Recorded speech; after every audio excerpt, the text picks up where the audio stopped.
Welcome back, everybody. As you can see, we have Edward joining us here after the win of Gambit Gaming over the Super Hot crew. Edward, you drew, or your team drew, a Warwick ban. Mission accomplished. Yeah, we just laughed so hard when we got Warwick banned because we never expected this Warwick like kind of troll pick for us, even it's going good for us, but we laughed so hard. So let's talk about Annie. You managed to get it through, finally through the picks and bans phase because of that Warwick ban, honestly. Didn't go so well in lane phase. They kind of picked on you. Yeah, I think I'm gonna fit like with any champion right now because I'm just a good poor performance for this week. I'm kind of sick, just hard to talk in game. Like and the enemy double lane playing pretty good, so whatever. But how do you handle that then? If you know you're not feeling that well and you're not doing very well in lane, how do you itemize or what do you change as the game goes on to get it back? Even if we like any like champion, you're getting level 6, you're trying to make a place at flash engage, and I'm doing the normal stuff. It doesn't matter I'm sick or not. I'm just playing a bit bad. And speaking of the Annie build, you had Leandris in there. Anything else you'd maybe going to go with? Because we've seen some pretty interesting builds from a number of supports this weekend. Is there anything out there that sort of caught your eye? Actually, I like to build like Frozen Mallet on Annie. It's people don't understand. Sometimes I don't understand too, but it's super good. Frozen Mallet. What do you think, by the way, of Enrated Galio support? I saw you tweeting, maybe a little.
Him. However, they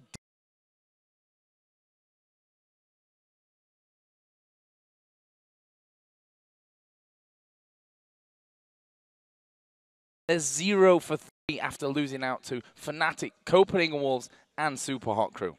Now, while 0-3 does not look good, we still have to try and look at some of the positive parts, and there are positive parts for Alliance. First of all, in every single game they played, they took the first tower of the game. They're doing fairly well in their lanes, going either even or actually sometimes ahead in form. Wicked has been doing quite well in his lanes especially, actually often winning them. So for Alliance right now, the laning phase is good, the mechanics are there, but the teamwork and the coordination after laning phase is not there. Yeah, those shot calls, we've seen a couple of weird ones. This Shook going top lane just before the Dragon was spawning in there, for example. I want to focus on this man closest to the camera here, Wicked. Now, that Malphite build against Super Hot Crew was a little bit strange. He's not had the best of times, Wicked. 4-10-10 over 3 games. What are you rating Wicked's performance like and, you know, the champions that he's playing and how he's playing them? Well, I don't mind him playing Malphite. I think that's a good pick. I don't agree with Alliance picking it as early as they do, though. I think Malphite is more of a situational pick. You can take it if you have the combo for it, but you don't want to pick it too early. Especially not with like Shyvana and Mundo and all these kind of champions open. But Wicked himself, he's building kind of weird. For me, he builds like a guy who has won every single scrim. He could build whatever he wants and he would still do well. And then he thinks the build is actually good. But the truth is, when you're even or you're behind, building a full damage Malphite, crit damage Malphite, is not good, because you will die before you even get to auto-attack in the team fights.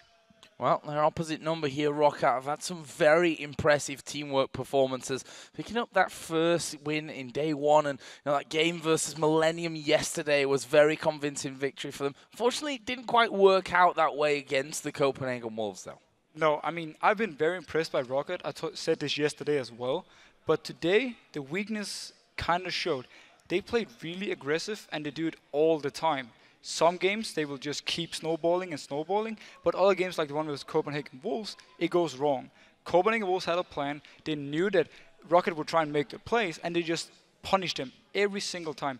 Rocket went in for the red buff. They were there ready to fight. Rocket tried to do a Baron. They were there, stopped them as well. So for right now, Rocket is doing so well early game, but the weakness of them is they sometimes play too aggressive. And I have to mention Zaza, since we talked about Wicked in the top lane. 5-2-16 over the 3 games, and those deaths only coming in the loss to the Copenhagen Wolves. He's done really, really well so far. He's been playing absolutely amazing. And just the way he plays champions like Shabane or Dr. Mundo, I mean, Malphite actually, just to take him in the case here.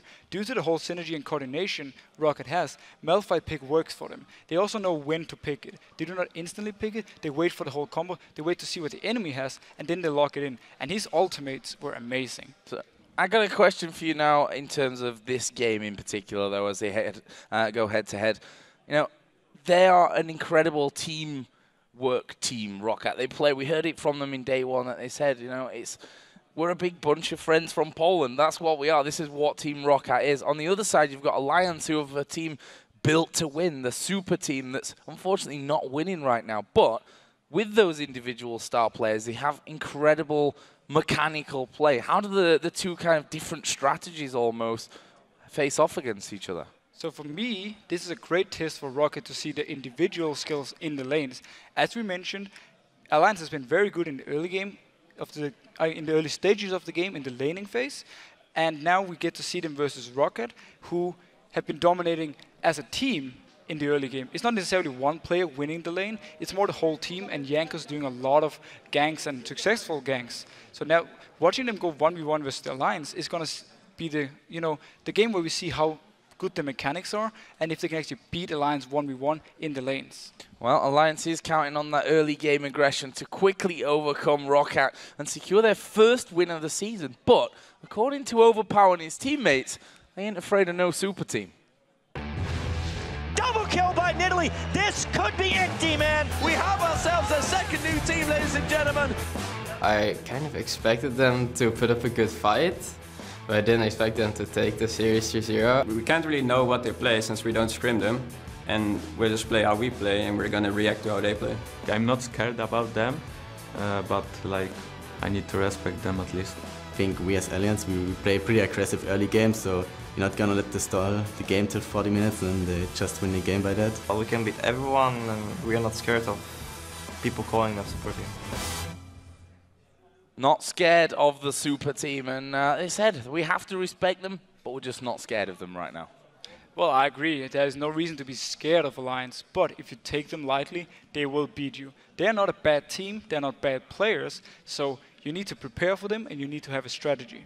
Well, we'll see what that is. First of all, though, we're going to take a look at the starting lineup, starting with Alliance on the blue side, looking for that first victory of the season there. Of course, Wicked in the top lane, Shook in the jungle, Frog in the mid laner, and the duo lane of Tabs and Nif. And on the red side is Team Rocket with Sasos in the top lane, Jankos as the jungler, Overpower in the mid lane, Selava as the AD carry, and Vanda as the support. So we're going to take a little bit of a closer look up into this one and look into that mid lane, because it's an interesting one. Froggen versus Overpower. Now, first of all, to go through Froggen statistics here. 2-1-2 as Gragas, 2-3-4 as Gragas, 4-3-6 as LeBlanc. No real big outstanding Froggen performances there.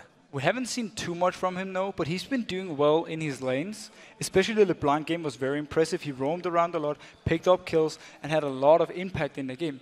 But he is getting very affected by the whole team performance. And once he gets out of the laning phase, we don't really see anything from him because Alliance don't know what to do. Well, he's having a good scratch of his back there, so that's all going to be ready when we get into game. His opposite number, Overpower. Let's run through his statistics. 4-2-0 Riven versus Millennium. 2-3-0 Riven versus the Copenhagen Wolves. 3-2-8 as Pantheon versus SHC. Them in themselves aren't massive score lines where you'd think, oh my god, that's ridiculous. But I like the fact that if you look at his played champions, they're very different to most mid laners. It's very different, and it's very 1v1 focused. He loves to split push, and he loves to take the fight. We saw him in the game versus Copenhagen Wolves, where he kept catching out Kautar when he tried to push in their side lane and killed him. Now, Overpower, he reminds me a little bit about Bjergsen, because they both enjoy these assassin types. They enjoy the physical damage ones, and they enjoy going to a side lane and trying to pick up a kill and then change the game that way. So let's have a look into picks and bans then, because they're going to get underway here in just a few seconds. What are we expecting to be taken away? You see there, Overpower mentioned a couple of games with Riven. Froggen's played a couple of games with Gragas in there. But across the board, actually, they've played pretty much different champions constantly. Yeah, I guess once again we have to go to the jungle for the most obvious bans. I don't think we're going to see Lee's going through unless Alliance wants to bait Rocket to first picking and then taking 2 other options. I don't expect to see much of the, I don't expect to see Malphite banned. I'm not sure about the Evelyn one. Mid lane wise, both of these has so big champion pools. I don't really see too much reason to ban them out unless Alliance is scared of the Riven. Well, one thing I think that's going for Alliance in this game is that they've had no other games to play actually up until this one today, which means they've had a lot of time to focus on just that one opponent, just to focus on ROCAT for this one. So maybe their first win in the season, maybe not. Maybe ROCAT will go 3-1 and be tied for second with Gambit after this. Who knows? We're going to find out soon because we are into the bans and the picks. Kayle banned out here against Overpower. We mentioned it in the last game as Alex Ich picked the Kayle as well. Yasuo taken out as well. They don't want anything to do with that. Thresh coming to be banned by Alliance, and Annie banned out as well. So a couple of support bans here. Very standard bans though. Kazanin going away as well now. We know Overpower loves to play it. Again, it's a one where he can go out and try and pick some kills in the side lanes. So smart ban from Alliance. Now, what is the final ban going to be here for ROCAT? As we've said, we've seen a couple of Gragas performances in there. LeBlanc from Froggen wasn't bad at all. But is it a ban that you're really going for there? Elise, this is what we thought about. Aim it at Shook, get rid of that Elise, which is so terrifying on. Now I'm interested to see what Alliance prioritize, because you said earlier they've been prioritizing the likes of Malphite, which you don't think is worth it at that stage of the game. I like this pickup though if you do go with the Shyvana. She's been so dominant in the games we have watched. The only real, I wouldn't even call it a counter, but the strong pick versus it is Dr. Mundo when you come to the late game and you can try and, be more tanky than her. But just the whole pressure you can put out with Shyvana throughout the entire game, you force people to come up and try and stop you. It's going to be interesting to see though what Rocket wants to do versus this. They could potentially go for Malphite and just try and force team fights and let Shyvana do whatever she wants. Well, they did play that Malphite in the top lane against Super Hot Crew. They were a Necton they had in there against Millennium. And, of course, we saw the Shyvana for Xaxus in the last game. Not going to have it this time, though, because that's already over with Alliance. But they seem to be taking quite a while. And you can see the discussion there, actually. It means that something's happened in this ban phase that they weren't planning on. I think Rocket was expecting Alliance to maybe first pick Lee Sin. Now that Lee was banned away, we know Shook loves to play Lee Sin, and that way they can pick up the Shyvana and take the Caitlyn they always love to play with. The reason they love Caitlyn so much is because she can stand in the mid lane and just wave clear, wave clear, wave clear while you push the side lanes, and that way you can constantly put pressure. Did they not mean to pick Lee Sin there? I don't think they actually wanted to pick Lee Sin. Oh. Nonetheless, it's a pretty smart pick, and they take it away from Shook. Take it away from Shook. Yeah, I mean, it's not the worst of things that could have happened, I suppose, overall. We are going to be seeing what looks like Jinx Leona lane possibly here for Alliance. Very strong lane, especially at level 6. You have so much burst damage to bring. And Jinx, she's been very contested, and she's been so strong throughout the entire Super Week. This is a great pickup for Alliance. 3 of the strongest champions in the current meta already. That's great news for them. On the other side, Morgana. I'm just trying to get away from the shyness. That is locked in, so Morgana is already locked in. Sion, I'm not buying that one. Now, Morgana is obviously to try and help Caitlyn or whoever Leona tries to engage on, not being stunned. But I'm a bit surprised it just comes in as more or less a blind pick. Because this gives Froggens a lot of opportunities to pick pretty much whatever he wants in this situation. If Riven is open, he might want to pick that versus Morgana, or he could go for something more safe like a Gragas. It also allows them, I suppose, to play that Morgana in the middle if the pick that Wicked goes for actually is suited more to that, and then take a different support. Mundo has come through to the 4th pick on the red side in this one. Not something that we're highly used to be honest. Usually a little bit earlier contested, but it was pretty obvious it was going to be Shyvana and Mundo, right? Pretty obvious. I mean, it could have been a Renekton to try and shut down the Shyvana early, but Mundo is the normal pick versus Shyvana. I could expect them to see Mundo, they want Mundo to try and hold Shyvana in the top lane, and meanwhile they push down in the mid lane, and they can always put the shield on Caitlyn and she can hit the tower without actually getting engaged on. I'm not sure if that is the plan, but it would make sense. No, for Alliance, final 2 picks, they need a jungler and a mid laner.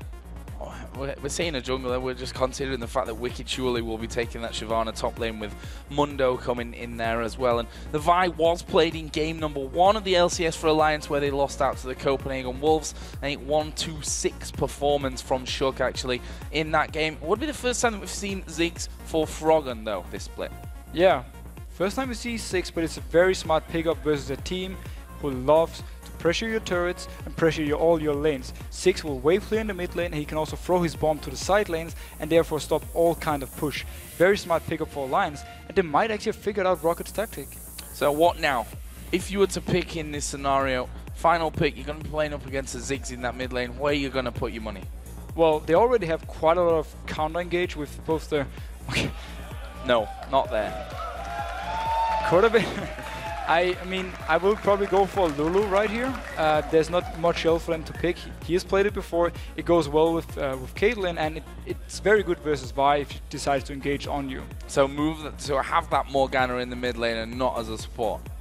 It could actually be. Oh wow, Joe, you're a smart man. I am.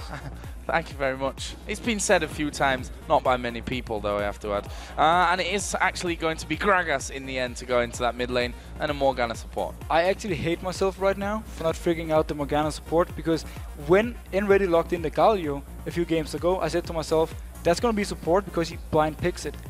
Why didn't I say the same with this Morgana? I did try and lead you into it earlier when I said they can move it to the mid lane if they don't want it support, depending on what Froggen picks, but we can let you off. It's a super week and you've done a great job up until now, so I'll let you off on that one. Right, so Leona tries to engage on Caitlyn in the lane. Black shield on Caitlyn, you cannot stun her, you cannot lock her down. Caitlyn will be able to farm safely. At level 6 though, Leona goes in, you use your ultimate with Morgana, and there's no way out for Leona. I can see this combo work, and it's great for Lee Sin to come down and gank as well, especially when Morgana is level 6. What if they fall behind in that lane though? Is there any consequences for it? I mean, Caitlyn's always going to have that safety of the range. That's the thing. I mean, Caitlyn will always be able to farm, because whenever she goes in range of Leona, there's the black shield from Morgana to help her. So she can farm fairly, quite safe. But if Shook comes down for some early 2v2 or 3v3 fights, Morgana is very weak before she hits level 6. Well, guys, we're going to check out what you at home are thinking about this game. Look how those votes have tallied up, and actually a real close one this time around. 54% of you thinking that Alliance are going to secure their first victory, and that is, Alliance coming into this as the super team, and obviously getting a lot of fans in from different directions, obviously a lot from Evil Geniuses and what have you. That's not the kind of number that you'd expect usually. I expected it to be way more to the Alliance side. I'm actually very happy to see people supporting and already believing in Rocket. I personally think it's, again, I'm not going to say the easy one 50-50. I would like to give this to Rocket 55-45, just because I think Rocket is playing better right now. 5%. It's not a huge amount, but it's 5% going for Rocket in this one. We are going to jump into game, guys. It's our final game of Super Week as Alliance take on Rocket. Alliance looking for their first victory of the season. Rocket, on the other hand, looking to go 3-1 and finish in second place, tied with Gambit after 1 week. And notice the starting item on Vander on Morgana. He went for Dorian's Ring. I'm expecting actually he's going to try to just land the long-range Qs, and then if he manages to land them, he can force Alliance back and then try and zone them out. So what are we going to see at level 1? We've not seen much action, to be honest, throughout the 16 games, or the 15, I should really say, before this one. This is the 16th of our Super Week. We could potentially see Rocket try and engage. They do have Morgana. You can throw, your binding into a bush, and if you hit someone, you can try and go for the kill. Right now, though, we see the exact same level 1 as always. Overpower actually catching a couple of bombs there. He's just going to have a dance in the middle. Froggen not going to be caught out by that one. Really interested to see this lane because Froggen, an old favourite of everyone in that middle lane. Brilliant farmer, highly skilled player. Overpower, he's been around for as long as Froggen, but not really on the radar for most people. No, we didn't see too much to him before. He was known as pretty much a Kassadin-only player at some point, but right now he really stepped up his game, and he's one of the, the top mids in Europe. He will have a hard time versus 6 though in the early game because 6 can punish him every time he tries to go for a CS and forces him to CS only with his barrel roll. Well, you see the 130 mark coming down, and that means the trinkets burst into life and the wards come down for the first time of the game. We can see actually that ROC are looking to make a lane swap here and go 2-1 in the top lane. Now, if Shug actually decides to go top to try and help Wicked out and force a kill, he's going to have quite an easy time. Morgana won't be able to do much to him other than try and bind him. If she misses, she won't be able to do anything in the first few levels. So I could potentially see Shug trying to go up and help Wicked farm, but I'm guessing Alliance didn't exactly expect this swap. No, it doesn't look like it, does it? Wicked kind of walked down there, seeing those 2 men up in the top lane. He's like, oh wow, I'm going to have to walk all the way around here just to make sure that I'm actually safe. Vander, as expected, will just be playing the brush, playing the zoning game here onto Wicked to keep him as low as possible. At the same time, the bot lane from Alliance expected Silvar and Vander to be down there, so they instantly pushed the wave, which means that Sasus actually managed to pick up the XP down there, and he's going to get even more now when this wave hits in. And we can see there, you were talking about this already, that Overpower might struggle against Froggen, or will struggle against Froggen. He's already down to less than half HP, and with those ranged abilities that he can throw out constantly there, and his auto attack, let's not forget, it is going to be a hard time for Overpower right at the very start, and there we see it again. Constant harassment from Froggen. There's nothing Overpower can do at this point. He needs his level 6 where he has the, the option to shoot Froggen back, and then Jankos can come in and they can pick up a kill. Before level 6 though, Froggen is very safe. Speaking of Jankos, he's headed towards his top lane.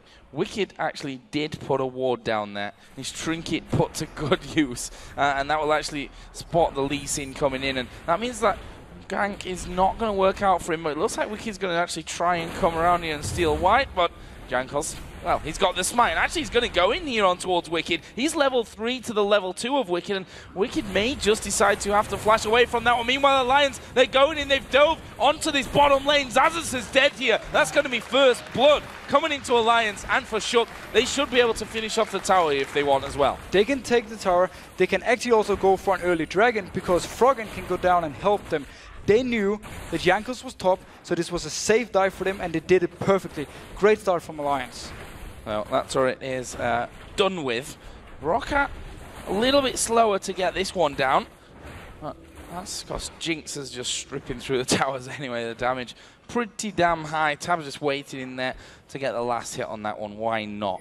And in the top side, exactly the same is going to be happening here. And obviously getting rid of that farm as well that was coming through a big thing. As a Zenith play not quite landing for Nif. Good move by Overpower though. He knows Alliance wanted to start the dragon. He goes down, shows himself, and tries to make them hesitate. They actually started anyway. Yeah, starting that one off, 4 minutes 45 into the game. We've become used to dragons being a lot later on, to be honest. And this time around, they decided they can't get in there. There was the ward and the jump too by Jankos, but he couldn't quite get in there and lock Froggen up. Satchel charge got him out. Great play right here by Rocket. They go down, show them, and stop the dragon from Alliance. Otherwise, Alliance could have picked up a fairly safe dragon by themselves. Now, Sasus will return to the top lane at some point, and he's going to be very far behind in XP because Wicked is slowly pushing it up, and Rocket didn't push it all the way out when they actually took the turret. Yeah, and using, well, we saw Tabs basically make sure that all those minions died earlier onto that turret just before they actually finished it off at the last possible moment. But funny thing here, ROC, after Alliance started off Dragon and said, you know what, that's not a bad idea, we're going to have a go at that.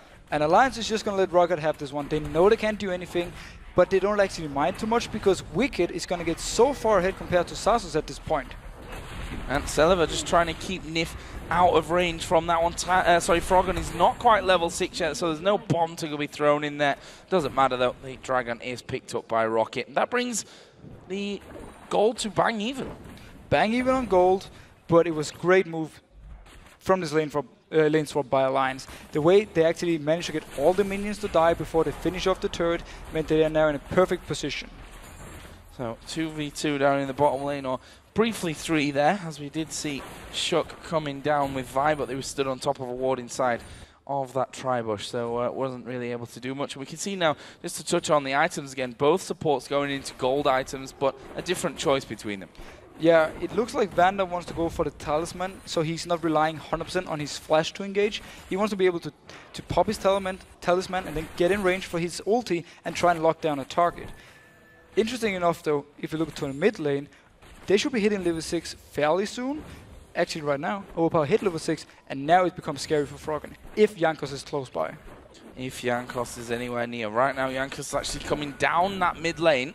And Froggen, look at that, put a ward there as deep as he could, really risk it in that scenario to try and get any early eyes onto Jankos if he was to come around. They spotted that ward, and wisely Jankos going around the other side, but he's going to be spotted by 2 wards of their own.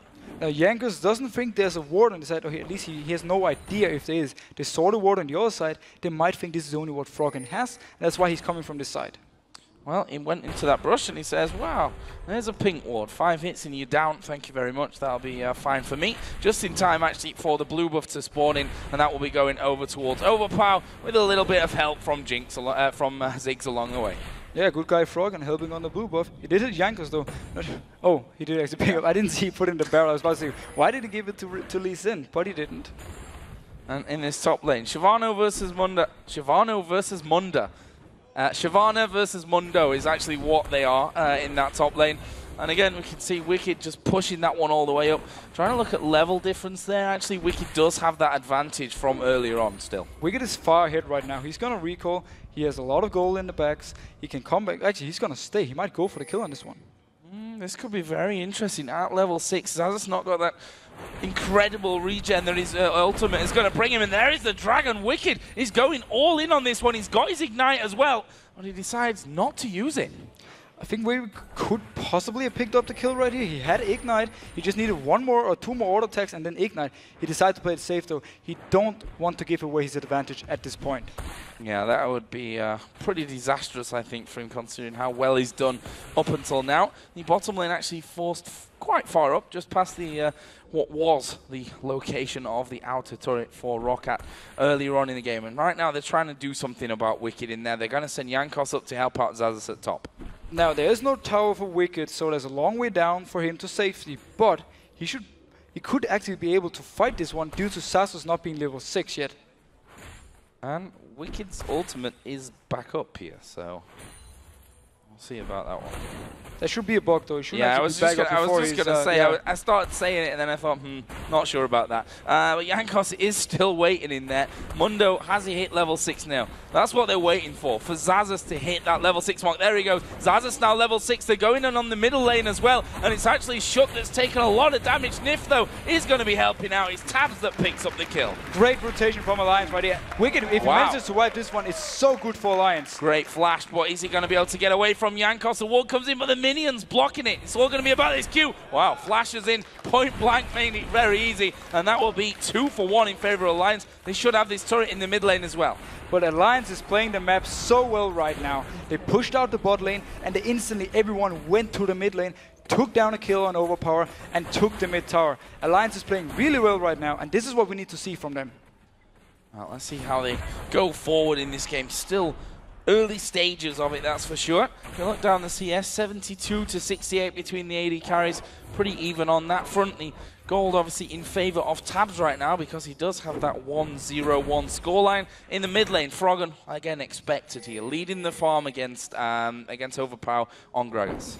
Yeah, I mean, pretty much every lane from Alliance is doing really well, especially Wicked. We touched about the fact that he could slow push the wave all the way up because Rocket didn't push it all the way into his second turret, so the lane never reset.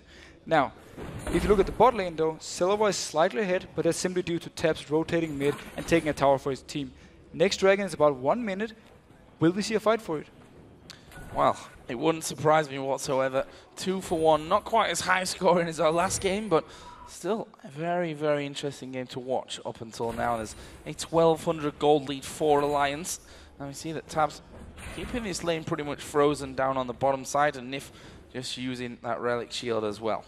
Now, we see Vander actually investing in quite a lot of wards. He could potentially go down, ward around the dragon, and then try and set Rocket in a good position to start a fight. If he can land his binding out of vision from Alliance, they can engage on it with both the Sin and Overpower. So, dragon coming up in half a minute. And they start to gather a little bit more around that bottom side. Xaxus, of course, does have a teleport, something that's not there for Wicked. So that'll be interesting to see whether they send Mundo actually down there, whether Wicked will try and stop him by using his ultimate to get in. We can see pink wards are already in from Roccat, and Chuck is saying, no, this is my jungle. I'm going to take you out and your pink ward, so get out of here. Now, Alliance, look at Wicked right now. He's moving down for the dragon. They know it's up right now, and they want to fight for it or at least secure it. It's going to take a while until he gets there. Meantime, though, they're trying to keep a hold on positioning of that area. Ultimate actually whiffed there by Nif. Jankos taking a decent amount of damage from the side there from Tabs, but now that they've got Celiver coming in as well, this could turn into a messy fight. Now, Dr. Mundo has to TP in the middle of everything if he wants to join this fight, and he's very squishy at this point. Still squishy, but he is going to be teleporting into that death bush. Look there at the dragon. It's pretty low, and Alliance surely going to finish this one off. Yes, they do. They pick that one up. Tab's actually going to be the focus from this Wicked right in the middle as well. Xaxus now trying to get around the side, and they've killed off Tabs. I'm not sure what Tabs was doing over there again. And Shook, he took the ultimate there. Jankos is actually just walking away from the fight. Overpower just trying to chase down Froggen at the backside as well. Gets slowed by the mines, but he belly slams through the wall. Shook comes through there with him. Oh, but the barrel is going to kill Overpower. He dies in the end, but did well to pick up the kill. In the end, that was 3 for 1. And Tabs was completely out of position this fight. Had he had a better position, Rocket wouldn't be able to take him down so early, and it would have been a completely different fight. Big mistake by Tabs right here.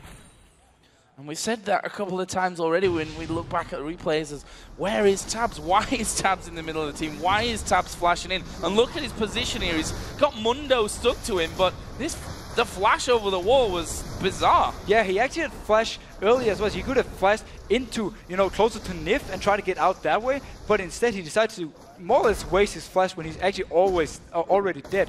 Overpower though, doing what Overpower does, he loves to chase for these kills, and he does it every single time. Yeah, doing really well there. I thought he actually might end up going down before he secured the kill, but I'm wrong on that one. The barrel sliding straight out. It leaves us at 4-3. Alliance, though, still holding the gold lead. Let's not forget they did take down the dragon there before that fight broke out. Looks like they might lose their blue buff, though. Rocket has a very scary jungle fight team, though. Morgana, if she's able to hit more people with her ultimate, they have so much CC to bring at him. See a fight. Yeah, there is the blue buff actually smited out by Jankos. Are they going to fight for it? You see them waiting back. Overpower just trying to zone everyone on the bottom side by the Wolves.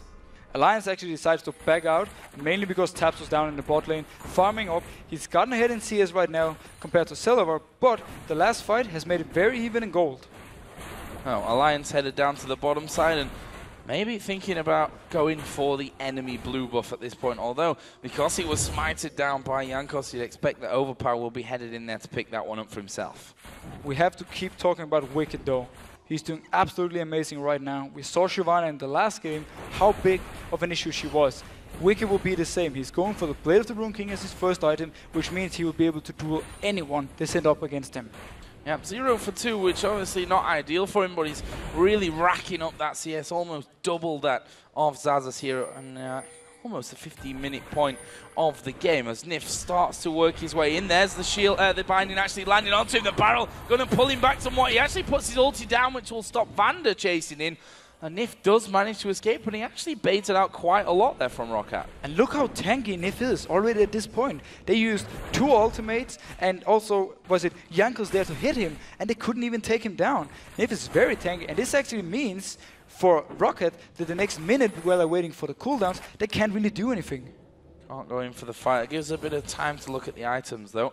Both AD carries actually got the Bloodthirster in there. Double Doran's Blade actually for Jinx. That's for Tabs, of course. And now Alliance actually chasing in there. They're going to throw everything in on towards Celiver. There the Chomper's down, but look at the damage that Nif is taking here. Can they follow up and finish off the kill? It certainly looks like it. Jankos actually wants to leave it there for Celiver, and they get one for nothing. Very nice play by Rocket once again. Jankos, he knows exactly where to be on the right times. I'm very impressed by his play. And also, Celiver playing the perfect bait. Really, really well done. And actually, that leaves Tabs pretty much alone on this bottom tower. He does have Shook just at the back of him doing the golems right now. And as such, Rocket not going to be pushing any further through. We can see that Shook was just waiting there in the brush in case he was called in to rescue Tabs underneath that tower. Meanwhile, back into this top lane, you see that Wicked having the wave pushed down onto him once again. He holds that one level lead and the massive minion lead that he had from earlier. And he will keep this lead because Alliance don't have to teamfight with him. They can just keep him right now, split pushing and having Frog wave clear all the time. So Wicked right now, he can just build straight for 1v1. Well, he saw what Darian did maybe in that last game and said, you know what, guys, let's pick Shyvana. I can do that. And so far, he's doing a great job of this Shyvana in the top lane. There's no doubt about that one. The towers obviously were tied at 2 for 2. The bottom lane and the top lane for either side is still open on that front. Both mid laners also have that Athene's Unholy Grail. The Blasting Wand actually picked up now for Frog, and his 20 CS lead over Pal. About a minute and Dragon is back up. I expect to see a similar fight. Obviously not with Tab standing in the middle of everything, but there should be a fight. We have TP ready now on Sasus, and Wicked is already moving down. There's a Dark Binding on towards Nif. Not doing the world of damage to him at this point, though. And probably won't be doing that much damage over by the end of the game, even depending on how we see Vander building into things. But this could be interesting. Jankos headed down to the bottom. It's a 3-on-2 again. There's a ward though in the next push, so he can't really move any further. And that's also why Alliance feels rather safe at this point. They will spot him right now. They know exactly where he is, and they're not going to go for anything. Got a turret behind him as well to fall back on, and still have to be really, really careful as to who's going to be tanking all that damage should they do decide to actually go through onto the tower. Jankos has been very patient this game, just waiting around in some bushes. He wants to make plays. Shook is coming now though. This can be a potential. Oh, he shows himself 100% now. They know now that they've seen him. Yeah, there was always that possibility, of course, to bait him out into that one. Dark Binding landing onto Nif, but they don't follow through here, Rocket. I think expecting that Shook is going to be waiting over there. Actually, they've seen him because of that ward inside of the Tribush. They spot him in from the ward here. Wisely enough, didn't go in for anything. They do start the Dragon really fast, though. This could be dangerous, though, although Mundo does have teleport back off of cooldown, so Wicked will have to try and deal with him somehow. And we can see there, Dragon down to less than half HP. Here comes the bomb in, but it's going to be too late. It's picked up already by Rocket. Nicely picked up there from Jankos, and Zazas is in the back. Flash away from the briefcase, and that leaves poor old Nif here once again all alone. No flash for him. He should be getting finished off. And there's the barrel. They throw Tabs back. He almost even landed onto the Caitlyn trap in there as well. They do lock him up. He's going to go down. Zazas picks up that kill. Brilliant from Rocket again. Absolutely amazing max range binding from Vander, picking up the kill on Tabs. Wicked can get the top tower though, and he can keep pushing it down, but Rocket picks up Dragon, bot tower, and 2 kills, so they win out on this. Big trade there. 2,000 gold lead develops off of that, and Celiver and Vander, you're pushing this bottom lane out as quickly as they possibly can. Let's take another look at that one, starting with that Zazas teleport. Perfect teleport coming in from Sasus. He's been so good at this in all the games where they play teleport. But notice now, overpower on top, knocking Tabs back, and the max range binding hitting in from Vander, and they can pick up another kill on Tabs and the tower. Really impressive play. The barrel, as I mentioned, almost knocked him onto that Caitlyn trap. That would have been impressive if they'd have pulled that. Not sure he would have. Obviously, afterwards, he would have said, yeah, I meant to do that completely. Wouldn't be so sure about that. Would it look better than the Pantheon and Malphite combo, or which one would you prefer? I think barreling someone onto a Caitlyn trap is pretty impressive. You don't get to see that every day. Blue Buff has respawned here on Alliance's side of the map. They lost it last time around. Jankos actually was forced to smite that one. This time won't be the same. In fact, it's given over to Celiver on Caitlyn. And right now we're starting to see some of the issues we have seen before for Alliance, and what Rocket is really good at. They focus so much on getting the dragons, getting blue buffs and red buffs, and always try to, you know, force a few fights wherever they can. Right now, Alliance is simply not reacting to it, and they're moving too slow, so Rocket can pick up whatever they like. Let's have a look down some of the items once again. Top lane, up until now, fairly standard. Some Fire Cape in there. Spirit Visage is going to be coming down as well for Xaxus. On the other side, that Blade of the Ruin King done earlier on for Wicked, and he's going to that Spirit Visage as well. It will be interesting to see if Overpower decides to go down bot lane and push that one, you know, to stay there and try and push all the time and force some fights, or they actually want to move in mid lane, stand four people mid and start sieging down turrets. Sadly for them though, 6 is there. Eddie Carr as well going pretty much the same route. In fact, their items look almost identical right now, except for the fact that Celiver, who sat at 3-0-2, has finished off that static shiv, which Tabs is also working his way slower towards. Now, right now for Rocket, the question is, what do you actually do? Do you want to be the one who pressures the map and risk an engage on you from Alliance, or do you wait for Alliance to make a move? Alliance won't actually do anything before Wicked has pushed up the wave, and, you know, will try and force more people to come up after him. See there, Vander actually spotting a pink ward that was put down earlier on, and they're quite happy to let Celiver keep farming these mid waves and pushing those turrets right back. In the same token though, Froggen is doing the same. He's up to 230 CS now almost, and well, we know how good Froggen is at farming. Most farm in the game, not really a surprise to us there. No, nothing new there. A bit new though from Rocket's playstyle this game. They've been playing a lot more safe. They haven't gone for any, you know, really risky dives or risky moves. They just played it very carefully and very smart. Every time there was something they could go in and take uncontested, they did. Spirit Visage is now finished off for Mundo as well, and Xaxus, he's become, you know, that position where he was a little bit squishy, for a Mundo at least, and to the point where once his ultimate's running, the chances of killing him are very low. You need to completely lock him down and throw everything you've got at him, and that's going to surely make Rocket feel more comfortable in case a fight goes now. Definitely, and I have to point out how much I think it's a mistake from Alliance that while the TP is down, they don't force anything. This is where they can actually, you know, punish Rocket for losing the 1v1 top lane, because they can go up mid and Xaxus cannot TP down and he will lose 1v1 to Wicked. Instead, Alliance just waits, do nothing, and the TP is almost ready again. That TP going to be coming up in just a second. Just to touch on that top lane once again, Wicked still holds a 65 CS lead.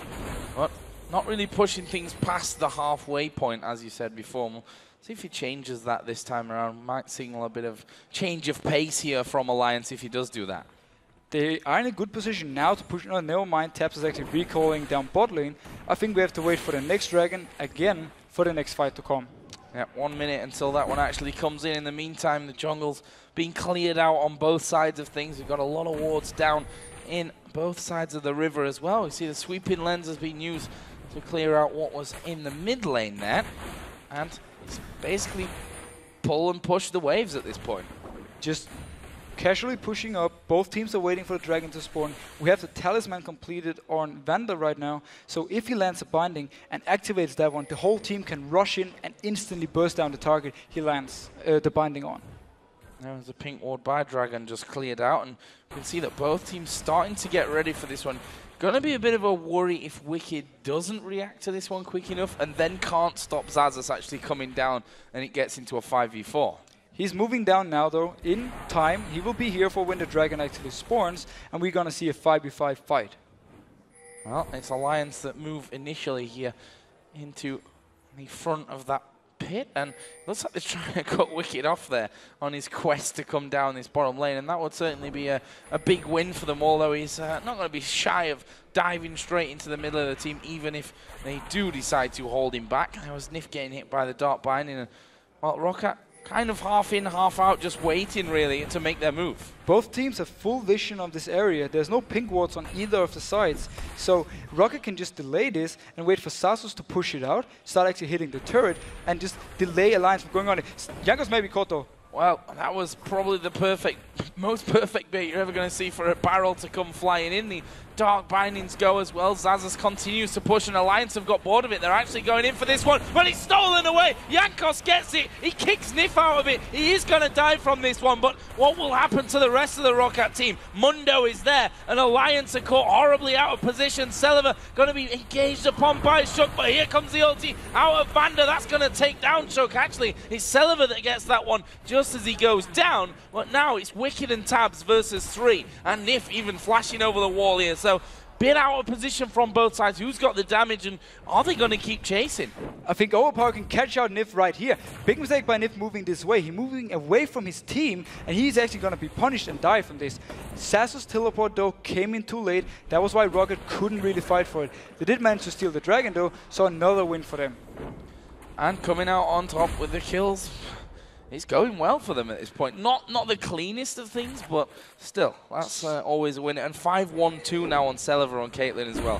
He's dangerous. Such a messy fight, though. Celiva was fighting Froggen in the back of everything 1v1, while all the tanks were trying to kill each other in the front. Very messy fight. All in all, though, if Xaxus had TP'd down a little bit early, it could have looked different. Now, let's have a look at that fight once again. And Jankos using the Q to get into Dragon and out smiting Shook. And notice Froggen and Celiva down here in the back fighting each other. Celiva wins this one, and that means he forces Alliance to make the next move. Wicked comes in though, has his ultimate, he's very huge. Had he landed his ultimate, Celiva would probably have died instantly. Instead though, they can't really kill each other until Nif makes his mistake and doesn't stay with his team. Always stay with your team, guys. Now, Tabs actually took a barrel there, which is why he backed away, and Nif, well, he's separated, and a long chase down from Overpower here.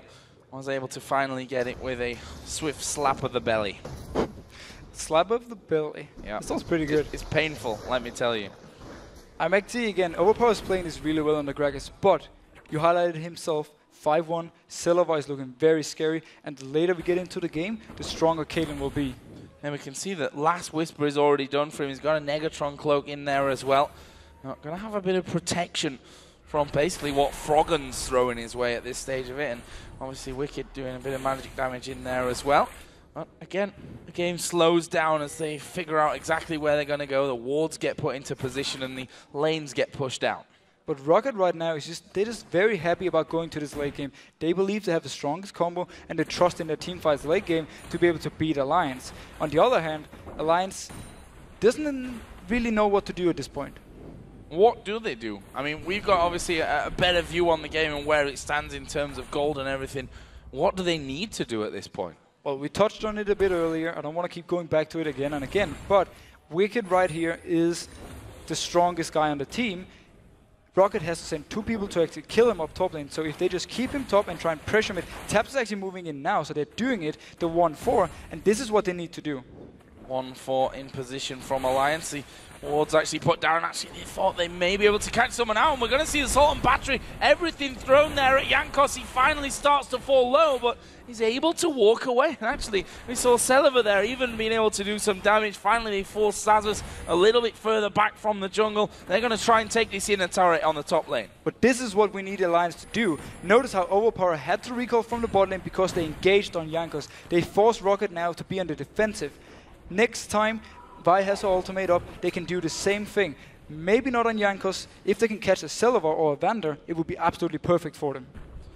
Now back away, and ROC here moving in towards the Baron. Actually, Vander was pretty much alone for a while there as he walked in from the bottom side, got that pink ward down, but they're getting vision up in Alliance's jungle, and that's going to be a worry for Alliance. It means that they have to be very careful about this Baron. The bot lane is pushing right now for Rocket. That's why they want to try and set up this Baron and force Alliance to be up there. If they send one bot lane, they can engage on Alliance, and there are only 4 people from Alliance trying to, defend the Nashor. So smart move by Rocket. They know they have the pushing power right now. And there is the Dragon used up by Wicked. Meanwhile, Rocket have started Baron, but Alliance are not going to let this one go for free. This is good by Alliance. The wave bot is pushing so slowly, there's no reason to send one down. If they can manage to get a fight in here in the Dragon Pit, they might be able to win it. Oh, so dangerous. Satchel charge goes down, and actually we see Rocket coming off there. They've managed to hit Shook with a binding. Are they going to go for a fully blown fight? Xaxus actually continuing to tank up Baron Nashor there. right now, Alliance can actually just go for the mid lane if they don't want to start a fight here and force Rocket to react. If they go straight to the mid now and push out, they might be able to take the mid tower for free. Baron actually didn't reset there. That's why they wanted to just keep that one going. They're trying to get back in position there. Is the ace in the hole going to go flying through? Wicked catches that, and it doesn't do much damage. But the barrel will, and Vander goes in there. He's got his ulti run in, but he's just walking out of range before he goes off there on towards Wicked. And well, that's a lot of damage. It's no kills in the end. And the Locket actually saves Vander. Oh, never mind. Boom, you are dead. Bomb coming from the backside, and Alliance are like, well, we can probably push now. Wicked actually taking a lot of damage from this, and Xaxus trying to tank up here on the front line.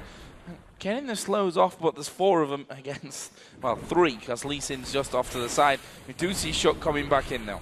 The engage wasn't bad for Rocket, but Vander didn't hit anyone else but himself with his talisman, so nobody could follow in with him. Xaxus was way too far back, so he wasn't even in the front line, or landing cleavers, or trying to chase. No, he's also building up to a Randuin's now to add into the Spirit Visage and that Sunfire Cape from earlier. On the other side, Randuin's is finished for Wicked, so he's just going to go back to the old plan, which is push out this top lane and be an annoyance this entire time. Meanwhile, Rocket are going to be picking up the Dragon. And this is exactly what Wicked needs to do. Vander is the only one up there to try and defend. He can't do anything to Wicked. He can actually go in and get a few hits on this turret, and later on maybe pick it up for himself. There's a bit of a response possibly here coming in. We have Vander up in the top lane. A couple of them started to come down through the jungle. Wicked actually going in on towards Jankos. They want to have this red buff away. The Q actually landing there, which is going to give him complete vision of it as Shook takes it around the back, and it's going to be a bit of battle of will. Shook that smites that one out. Nice little steal for Alliance. It's a very slow-paced game we have right now. Not much is actually happening, and we're just waiting for Alliance to pick up a target with the Vi ultimate and try and burst it down and then see what happens. The Dragon is gone. We won't see any fight there, and I don't expect to see too much Nashor fighting in the next few minutes. Now, let's see. Xaxus is going to go into the bottom lane now, and there's a lot of minions there for him, but he's still a mass behind Wicked. Look at that, 275 to probably 225 by the time it's done in that bottom lane. Alliance starting to push a little bit up the middle. Celiver there, we can see, got that Guardian Angel now. The Celiver is very strong at this point.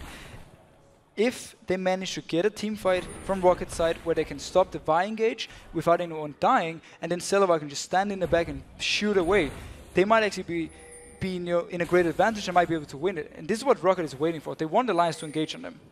Yeah, Celiver, I think, playing bait there as he pushes quite far up. They know that Alliance are in there. Briefcase from Xaxus comes flying through. Celiver will even dare to put down a trap. They catch Wicked. They'll throw as much damage as they can onto him. Take every opportunity here for free damage in the lead up to a fight, and Alliance have to back away. And if they can catch them right here on the run, it's actually great for Rocket. Right now, they're just zoning them away from the turret, and they can actually get a lot of hits on it. Yeah, Shook actually just coming over there with the Vault Breaker, but that might be too late, and we can see the barrel just being used, saying, you can come to us, but you're going to take damage doing so. Inner turret going down there, and there is the talisman. They're going to go for the fight. Wicked tries to hold it back, but he's going to take a lot of damage in the process. There's a bomb from Ziggs to the back. Wicked actually survived, and it's now Shook at the back doing work for them. Xaxus trying to keep them away from Celiver to peel those attacks off of him. His Guardian Angel was popped. He's coming back into the fight. And it's just, again, a big, messy brawl. 2 men down on Alliance's side, just to support down for ROC at the head of Baron. It was so hard for Alliance actually to come into this fight because they were caught next to the tower in their own jungle. Wicked decided to go in for it, though. He did the right engage, but Rocket was team fighting absolutely perfect. Oh, Froggen actually walking past overpowered. Celiver actually going to set about, and there's the barrels rolling in. Tabs tries to turn that one around, but once that barrel's off cooldown, he might be able to just throw one in there. There's not long left on his ultimate either, and there is Baron picked up by Rocker. Overpower doing the zoning control right here. He's taking away both Froggen. Oh! That was beautiful. Overpower doing work. He went in behind Tabs, and then he did a lot of damage to him, and Tabs had to go back, and Froggen was alone and also had to retreat, and it was a free Nashor for Rocket. Once again, they're showing some great teamwork. It's going to be a tough time now as well for Alliance. 40-second, 45-second spawn timers. and Zazas is able to tank up turrets here. And Wicked is way out of position. He's actually not losing any health there, I think, because of his regen coming in for that. So he's not scared whatsoever. Next minion wave comes down. They've got Celiva already hammering away. That's going to be the first inhib turret of the game here. Going for Rocket. Where are they going to go next here? Are they going to keep pushing this one through? No, Rocket has to back out right now. Wicked comes down.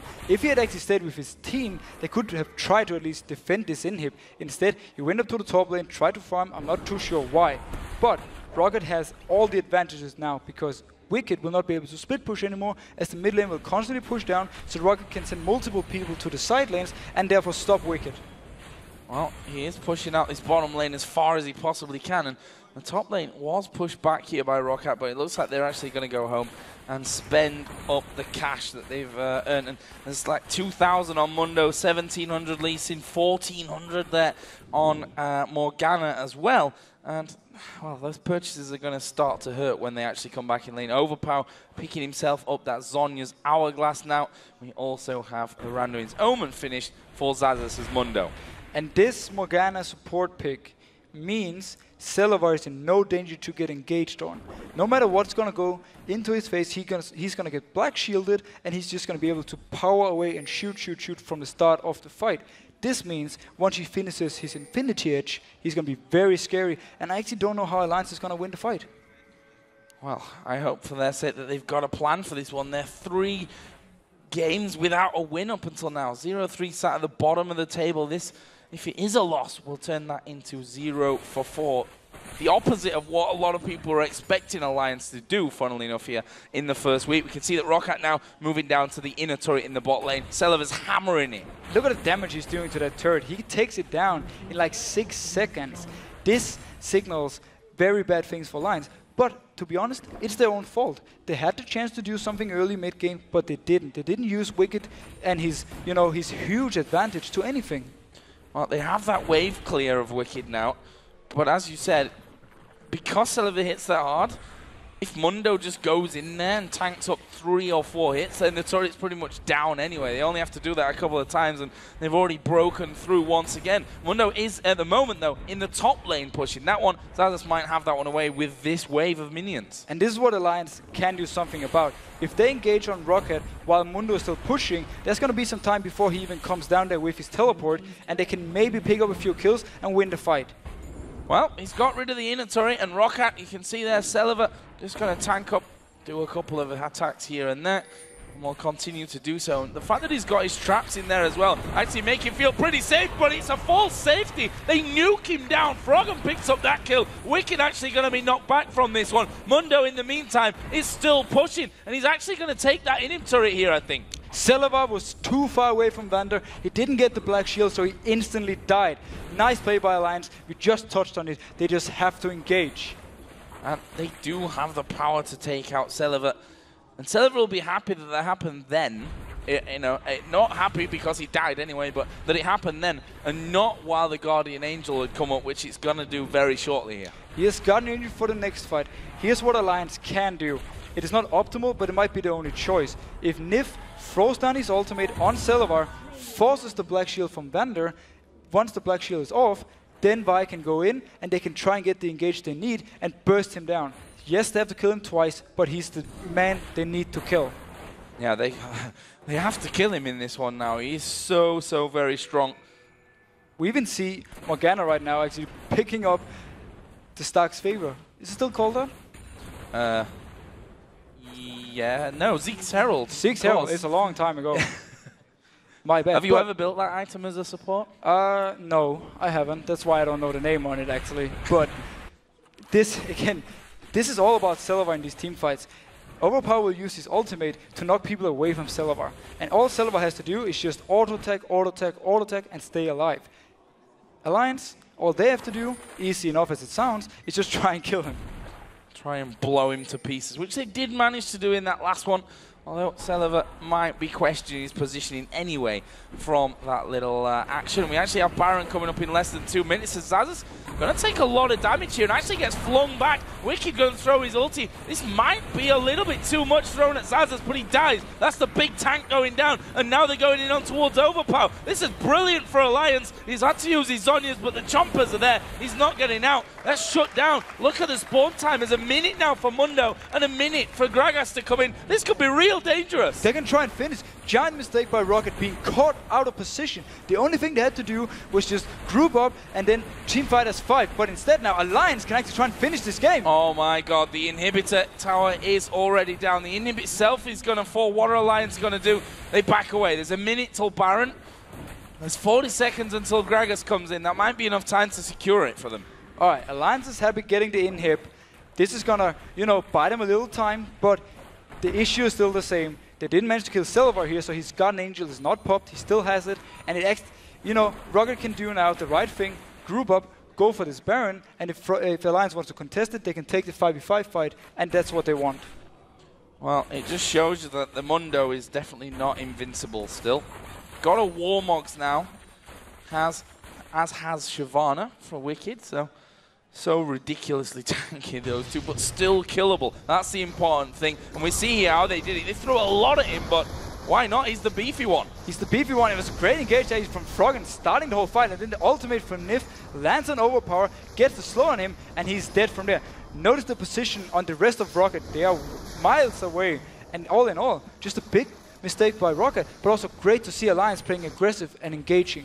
Well, it means that they're not giving up on this game, that they've not lost the hope, as a lot of teams probably would at this point. 0-3 in the season so far and falling behind quite heavily in this game, but they are still in it. They're still fighting for that first win of the season. There's Wicked clearing out another ward at the back of the Baron pit. Baron is alive. Maybe not for long, though. Alliance have started it off. We are definitely going to see a fight here. Sas is TPing in right now. Going so low, that Baron already. We can see that Alliance actually pulling away from it somewhat. They do not want to risk that being stolen from them and giving it up for free. Smart move by Alliance. They start the Baron so Sasus TP's up. Now he's here. He's not going to return to the bot lane because he has no teleport, and it's just a straight 5v5. Are they going to take a fight, though? Has probably licking his wounds a little bit from last time. Now not feeling so invincible as he was before.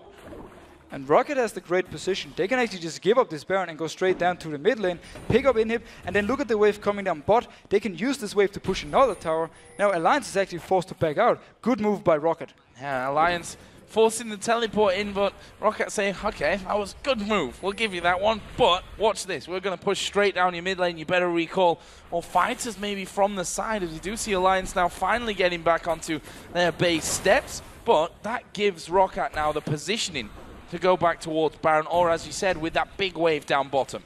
They have a huge wave bot, but if they move there now, they need to be very fast at pushing it in, otherwise Alliance will go for the Baron and just send Froggen down to clear the whole wave and stop Rocket from doing anything. But this just basically resets everything, and we're going to have pretty much the same now. Rocket might even want to wait the whole teleport cooldown on Mundo out before they actually want to try to do anything. Well, such a tense one, It got to the point where, Rocket are doing so much damage. Celever's able to hammer the towers down. It looked like it might be just a matter of time before Rocket pushed this one forward, but Alliance showing us with his last couple of fights that they can get rid of that AD carry and that they can get rid of the tanks as well in middle, destroying an inhibitor of their own. Still really anyone's game, and anyone's game to throw as well. That's why it's so tense here, that a simple, tiny mistake could lose you the game. But we're into the part of the game right now as well, where if you win the team fight, you can go down and finish. You can win the game. And both teams notice this, why they're playing so careful. Nobody wants to make the mistake. Oh. Well, that's Ziggs and Gragas here. Barrels and the bombs rolling through. AD carries losing all the health to that one, but luckily for them both, they've got Bloodthirsters in there and can heal that all straight back up. There's a blue buff just been picked up there for Gragas. There's one for Frog and Ziggs as well on the top side of his jungle. If they dare even go up anywhere near that, they've only got a couple. In fact, I tell a lie, they've actually got decent warding down on the ramp on their side of the map by the pit itself and at the start of the jungle, but it is going to be Rocket that actually kicked this one off there, and we do see that blue buff in the end going over to Celever on Caitlyn.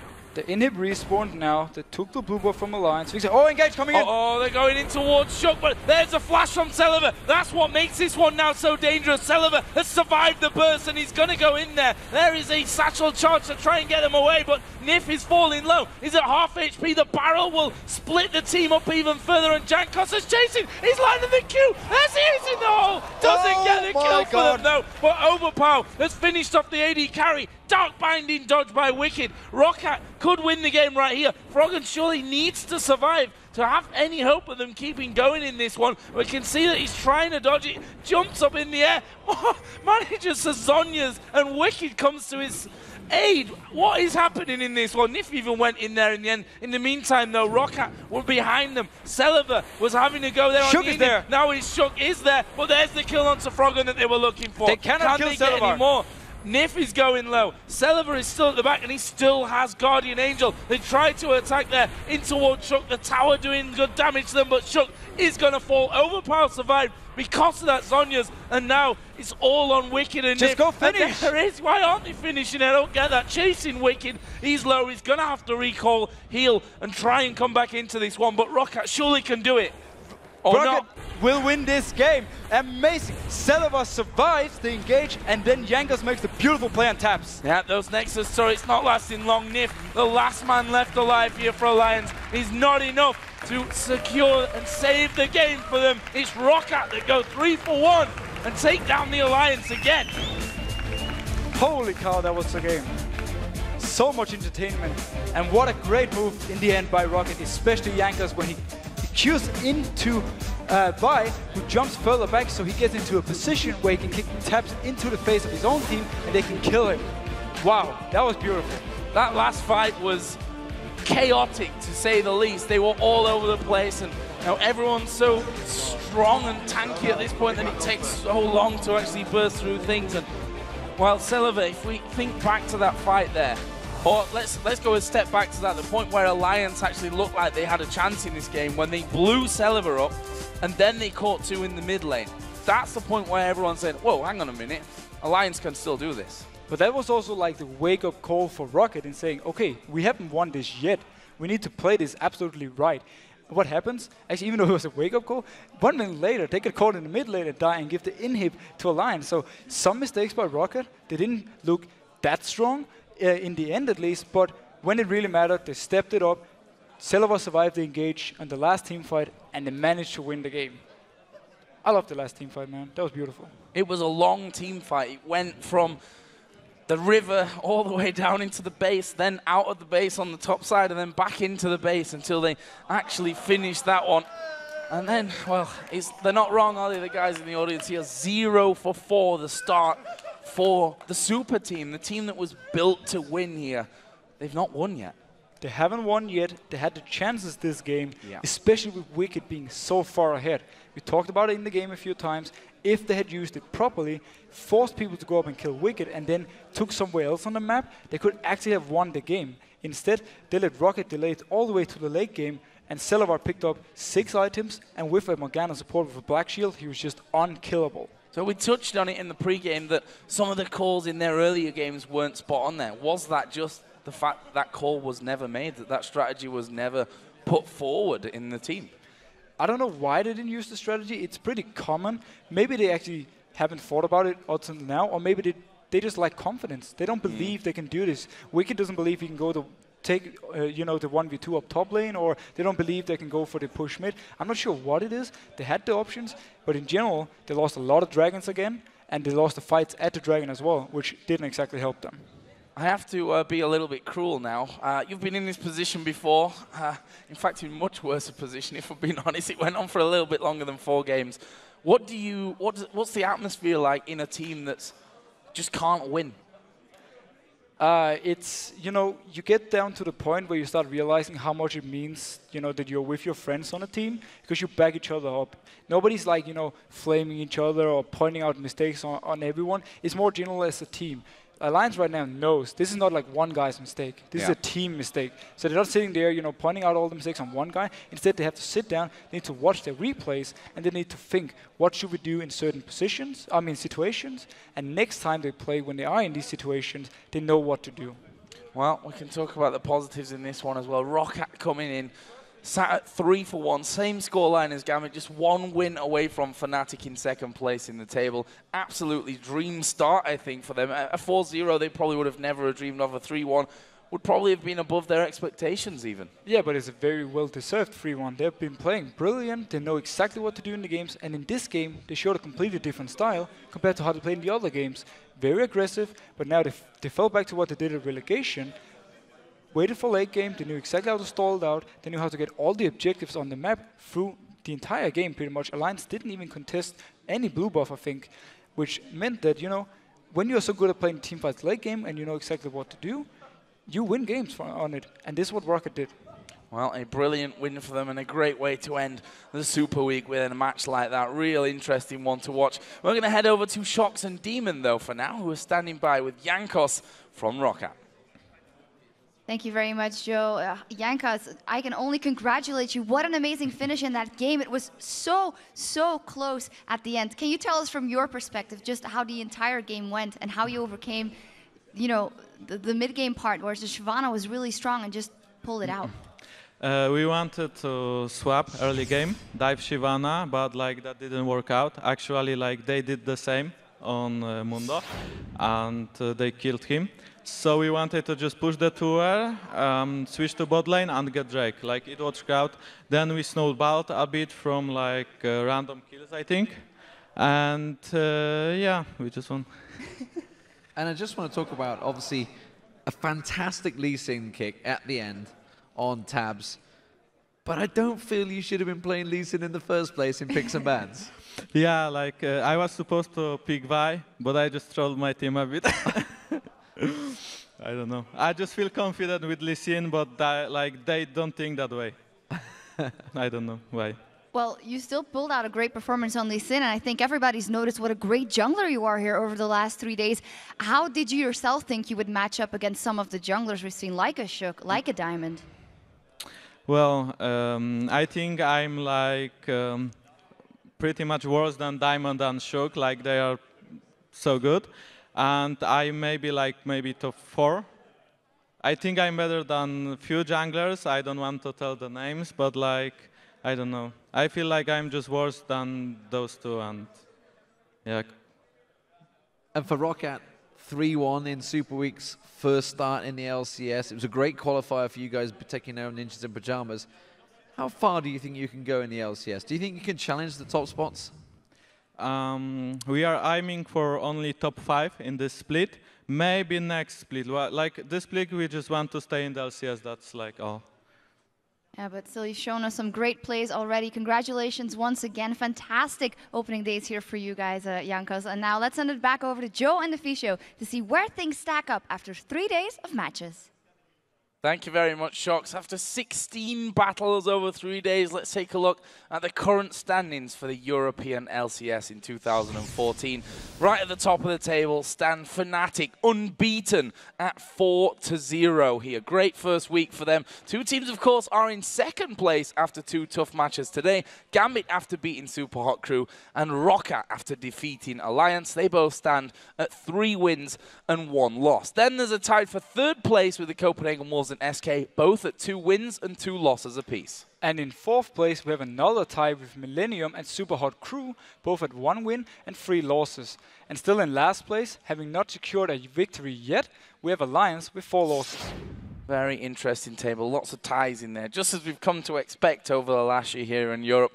And going 4-0 and helping secure Fnatic's undefeated record with some outstanding play, we have to say our MVP of the week is Reckless. I'm not sure we could have given it to many other people. There were certainly some other options out there which were considerable. Maybe just mention them here at the end. Just to touch on Reckless's stats this week. 32 kills, 3 deaths, 26 assists. With Jinx, 26 kills, no deaths, and 20 assists. His Caitlyn KDA, it just pales in comparison to that, sadly. 636, still a brilliant score. But just overall, he's done so well this week for Fnatic. You know, Fnatic themselves, their total KDA, 75 kills, just 27 deaths, and a 187 assist count. Reckless was involved in 77% of those. But obviously, when we talk about Reckless, we also have to talk about Yellowstar, who's been absolutely amazing. Reckless is, giving him a lot of praises, telling him how he's so good in the lane, and he helps him go into the mid game a lot better. But looking back on Reckless, for me right now, there was a lot of hype about him. Could he live up to it? He definitely can. Right now, I see him as the best overall AD carry in Europe, and if he keeps playing like this, Fnatic is looking very scary. Yeah, we talk about the hype, and it's almost as we can almost say that he's gone better than the hype, because I don't think people were expecting quite that into that one. We also want to give a very special mention to Jankos, who was also definite contender in that. I mean, Jankos has been absolutely amazing. He's come in here, he said himself he was a top 4 jungler. I will put him higher than this. He impresses me pretty much every game. He makes so many, early ganks. He puts so much pressure on the map. And just look what he did in the end of this game, where he jumps in and he kicks taps back. That was absolutely beautiful. And it requires, so fast thinking. Brilliant, brilliant performance from both Fnatic and from ROC here today, and Gambit as well. They're tied in for second. We should definitely not forget Gambit. For you guys over there are fans of the teams and players on the other side of the Atlantic. We'd like to remind you that the North American Super Week begins Friday with 6 big games. We'll be kicking things off with Cloud9 taking on Team Solo Mid, then Evil Geniuses battle XDG, and then we move into Curse versus Coast. Followed by XDG against Cloud9. Then we have TSM versus EG. And finally, Counterlogic Gaming against Team Dignitas. Some brilliant games on the cards for that one. It all begins Friday at 9 p.m. Central European time and 12 noon Pacific time. And of course, the European LCS returns in just a week's time. And here are the matches that you can expect to see next Thursday. We'll kick things off with Millennium taking on Alliance, and then moving in to ROC versus Super Hot Crew. And then we have Copenhagen Wolves versus Millennium, and Gambit facing SK Gaming. That all kicks off at 7 p.m. Central European time, which is 10 a.m. here. Not here. 10 a.m. Pacific time, which is not here, it's there. Okay, ladies and gents, it's time to send things over to Freak and Jat, who are standing by with the next exciting matchup in the European Challenger Series. It's STO versus Pulse Esports. Thank you very much, Joe, and welcome everyone to the 2014 European Challenger Series, brought to you thanks in part to our friends at Coca-Cola. I'm David Freak Turley alongside Joshua Jat Leesman. How you doing, man? I'm doing real good. I mean, we just got to see the conclusion of the European Super Week. There's crazy results right there. And now we get to see the teams fighting to kind of become in that spot. Those guys down in the relegation zone like Alliance. Yeah. Obviously, we can't look in too much into the season yet, but those teams in the bottom of the European standings going to have to play against these guys soon. Yeah, and just think about ROC. They're tied for second right now. They were one of the teams that just showed up there, so you never know, guys. So coming up on tonight's Challenger Series broadcast, we have 2 more best of ones coming your way. Up first is Pulse Esports versus Salade Tomates Oignon. After that, Ocelot and Gamers 2 battle Team Kappa Prime. I feel like I'm going to call them Salad Tomato Onion. That's fine. Instead. All right. And the winners of tonight's 2 games will not only earn a spot in the quarterfinals, they guarantee themselves points in the Challenger Series and a piece of that prize money. So there's a lot on the line for these teams coming to these matches. And, of course, speaking of the quarterfinals, let's take a look at the bracket and the teams that have already locked in a spot in the round of 8.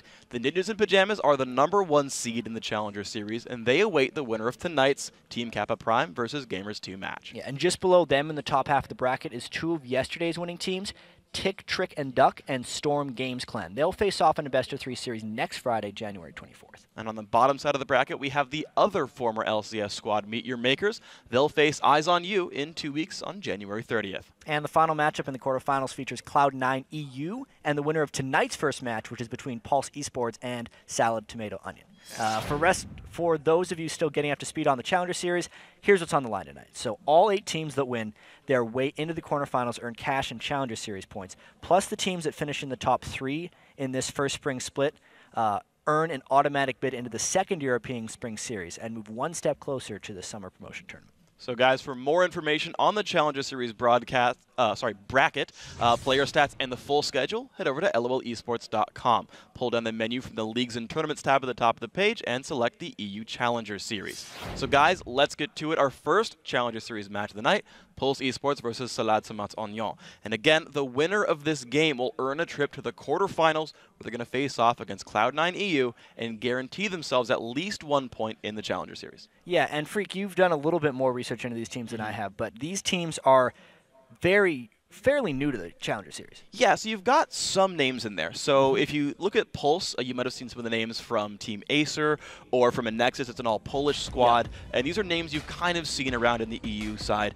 The big name for me, actually, for STO is their support Kuja, who played back on AAA way back in the day in the Season 1 World Championship. So there's a bunch of experience on these rosters. Yeah, I actually remember Kuja. He was in WCG 2011 when I was over there. I actually got to beat him in a game, but that's not that relevant anymore. Not so much. Years pass, but of course, a as players, few things have happened since then. But you guys are both still in the scene, and we're happy to have you guys here, of course. All right.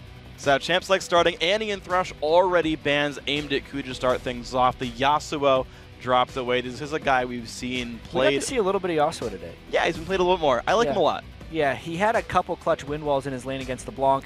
It was funny because, sure, he's banned, but in the 2 games we saw in European LCS today, when he won the lane, they lost the game. When he lost the lane, they won the game. That's how solo queue works. Which is interesting. I guess lose that's lane, win game. It's the Yasuo curse as well. So if you want to win some games, throw your lane hard, go 0-10. Everything's going to be fine. Blame Freak. There you go. Shyvana, Elise, Kassadin also dropped away. These aren't really surprising bans. A lot of common picks still. So the champion pools are certainly mirroring LCS. Yeah, and if we're just basing this off of standard LCS stuff, you'd think a Mundo or something would be first picked here, because obviously Shyvana already been taken away. A lot of times people like to combo both of them. That's, with my limited knowledge here, Pulse, they're going to pick Mundo. All right, we're going to see if the Mundo comes through. They still got 30 seconds to make their choices. Kind of thinking about the rest of the top-tier champion pools. The 80 carries all still available. Interestingly enough, haven't seen Sivir almost at all yet in LCS or Challenger, really. Like, very, very little of it. Yeah, she had a few hits to the nerf. She actually got played in the 3rd place match over in Korea for the OGN and was victorious there, but it's actually a Leona. There was a lot of support bans that went down very early on. Annie and Thresh. We have been seeing more support bans lately, and I guess that means the Leona could be a logical choice. Yeah, it makes a lot of sense. I like the champion in general, good initiator, and of course, now STO immediately insta-locking the Gragas. High contended pick for the mid lane there, and we talked about 80 carries being open, the Lucian. So STO taking a lot less time to make their picks.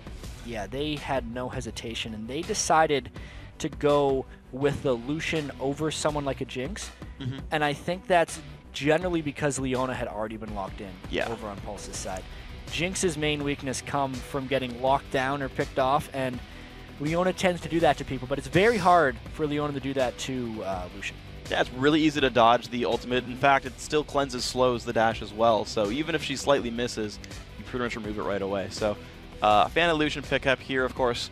Now it's Pulse's time to make their own choices, and really tanky lineup coming from Pulse if they end up going with these. Yeah, we're going to see what it is. I mean, the Lee Sin I've actually liked to watch a lot, especially the guys who make flashy plays with the kicks. That is locked in. The Renekton actually the blind pick top laner here, so no one's still going Mundo yet. No, and we might not end up seeing it. Mundo against Renekton is one of the more difficult lanes for Mundo to actually stall until he becomes powerful against, and especially knowing that it's kind of a Lee Sin and Leona are ready from Pulse, they're going to be looking to make some early power plays. Oh, they definitely got the ability to do that. And actually, it's kind of interesting to me that, like, Renekton's back as, like, top lane, top dog. Because it was, like, end of Season 3 Renekton all the time, and then people were like, actually, it's, like, Rengar, Shyvana, Mundo. And the Renekton was like, guys, I'm still here. And they're like, oh, you're right, we should pick you again. I think some of that actually has to do with how competitive play slowed down a little bit. Because generally, we've noticed, the more experienced, organized teams are good at closing games based on advantages. Renekton is the king of 1v1 matchups in top lane. And in the solo queue games where you'd see a Mundo or a Shyvana survive until later and then become more of a late-game powerhouse, the Renekton may not have seen that because the team couldn't capitalize when Renekton had an advantage. Yeah. But now that I think we're back into competitive play, Renekton's back because teams know how to capitalize. And what's funny about that, just to kind of continue your thought, Nasus not seen it all. Like the even more supreme king of like late game, I'll win at 50 minutes, not even seeing it at all. But the Kayle, the Olaf coming through here, so already it's like, is that support Kayle? Is that jungle? Like, there's a whole bunch of weird possibilities here. It could be that whole tank Gragas I was talking about earlier that can throw down in the top lane.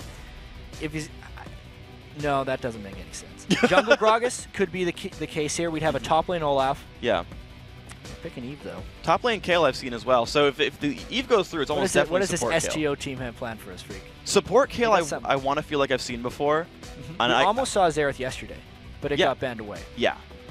The team had picked it in the prior lane matchup, but of course, the rest of the lineup here we do see, just while we wait for STO to make their minds up, the Middle coming through here. I'm a fan of that one. The Jinx is through here on this one because he's got, there's no Leona in his face, so he can pick up the Jinx. But yeah, otherwise, so it looks like Pulse is a pretty normal lineup, a good front line and some good poke. Yeah, the Nidalee in particular makes the team composition kind of a little strange. Since it's Jinx and Nidalee, they're going to be the hard pokers, and then everyone else is a hard initiation. I don't necessarily like the synergy in that team comp because it's kind of half and half. If Nidalee and Jinx get ahead, it will be enough poke, but I feel like if Pulse falls behind, the lack of cohesion in that team comp is going to hurt them. Yeah, not to mention lack of wave clear as well. Like, good luck defending your turrets on top of that one. So STO, their lock-in was actually Xin Zhao. So none of those champions were junglers in the first place. So Kuja means he's going to play support Gragas. I mean, I don't think they have this. Yeah, come on. Are we? Yeah. I don't think it's got to be. Do we have the same rules of like 20-second swaps that we do in LCS? Because, I mean, we'll see. I'll wait. But yeah, I mean, so. Okay. I play with a guy. Okay. Who does a lot of unconventional supports, and one of them in a time was support Gragas. It had mixed success, but the thing that you can do with him is once you hit level 2, if you don't even go barrels and you just get body slam and your drunken rage, he outtrades everyone in all-in level 2s. And then if you think about it, his barrel does have 40% reduced attack speed on it. So if you're going to be brawling a lot and you're able to land those things, it can work. Okay. Yeah. He basically casts exhaust. Yeah, like Q&E is basically exhaust. He throws exhaust on people, and then hopefully his AD carry finishes it. All right. 8-second cooldown exhaust. Support Gragas. This one's your fault, by the way. You said it would blame me if you lose lane as Yasuo and win the game. If we see support Gragas... If support Gragas wins, then more people can play it, and unconventional supports become more accessible for the common man. We saw support Morgana already in European LCS.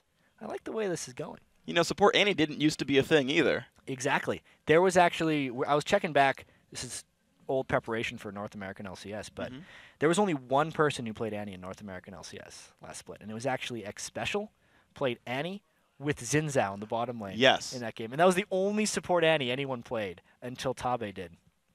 And now everybody's playing it. Support is a fickle thing, you know? Everyone has their... There's not too many supports, but there's a lot more of them. Support Maokai is going to come back eventually. What do you mean coming back? He's going to come into the fray eventually. Sprouting into the league? Well, he used to be a jungler, so he's going to come back to the League of Legends. Okay. Soon. Yeah. And then we'll see him. You know, actually, I saw... Alistair can make his return? Yeah. Yeah. We do. Well, we do see Alistair sometimes. There's a couple of really, really good support Alistairs in Korea. Yeah, it's who are true. so fun to watch. Yeah. It's funny because support Alistair feels so sad sometimes when he plays because he basically has like 2 spells. And you're fighting against all these other supports that can just fly back and forth across the map. And you're like, you got to be so careful with your headbutt and pulverize. Yeah. I like the Alistairs that actually use it, like, don't do the combo. Even though the combo is so popular, you maintain a lot more presence as support Alistair if you use your headbutt apart from your pulverize. Yeah. And just save the spells. But you don't see that often. Well, it's like a Shyvana jumps at you and you're just like, no. That is And then awful. she's sad. Yeah. And then she runs at you again, you're like, no! And then she's still sad, and then your AD carry kills her. It's going to be wonderful. Yeah, let's take a look at these teams, though. All right, guys, so as we load into the Rift, let's take a moment and check out these 2 teams and how they won their way into the match, starting with STO, Salad Tomatonio. Yeah, so STO, they pulled off that big upset when they took out Gunwa in just under 35 minutes. STO was actually the number 11 seed from the EU West division, but they beat the number 2 seed from the EU Nordic East division, which a lot of people thought was weaker, and the results actually kind of showed that. Several of STO's players, they stepped up in that win. Their top laner Gob was 7-1-10 as Olaf. We're going to call him Zeeks. Yeah. Yeah, Zeke's their mid laner, 7-2-8 as Kale, and then Prothana, their AD carry, with the help of support Kuja, went 9-1-4. Yeah, Kuja actually, we didn't notice his score. It was like 0-7-10. Set up a lot of the kills, but definitely went ham as Thresh and took all the shots for his team. So if Kuja has a good game on Gragas, definitely good to go. I don't think his score is going to be that good. So we have to just the success of the team will really show how well he's done. Yeah, the support Morgana we saw was just like sad that she would like insta-die because she never bought a Zhonya's. But the Black Shield really came in handy It did. in tons of situations. Yeah, it'll be fun to watch how the unconventional supports go off. Of course, on the other side of the rift, it's going to be Pulse Esports. They took out Revolt Gentlemen Esports Club in just over 39 minutes in their road here. Yeah, so the Pulse Esports mid laner, Neek720, got about half of the team's kills. He got to play Yasuo, actually. He went 9, 3, and 8, whereas the team went 19 and 14. And 760 is another player who's actually been around a really long time. The first tournament I saw him in was in 2012. It was European Challenger Circuit Poland when we still did circuit points in Season 2. And he was playing for Acer. That's the first time I got to see him. He was actually pretty successful in that tournament. And he's just one of those guys who hasn't really had his big break, and now he's trying to get it in the Coke Zero Challenger Series. Yeah, and we're seeing that more and more with these teams, right? Super Hot Crew's had a couple of really cool results, as well as Rokat. And especially the guys who I don't want to call like Yasuo like an oddball pick. He's just sort of new, and it's fun to see the new stuff here. But we saw that, again, with fellow Polish team Rokat there, where they're like, yeah, Malphite Pantheon. And it's like, all right. And they won. Yeah. Yeah. Yeah. And so it's like, you know, all the Polish teams seem to come up with a whole lot of really cool stuff, and they're fun to watch. And I'm a fan to see that kind of stuff come out. So. And we are going to see a lot more of it this year because, especially with the Challenger Series going in both regions, there's just so many more teams to have the chance to pull out those new champions. Because an individual player generally makes a champion pool from like 3 to 15 player champions if you're like a mid laner or something. Yeah.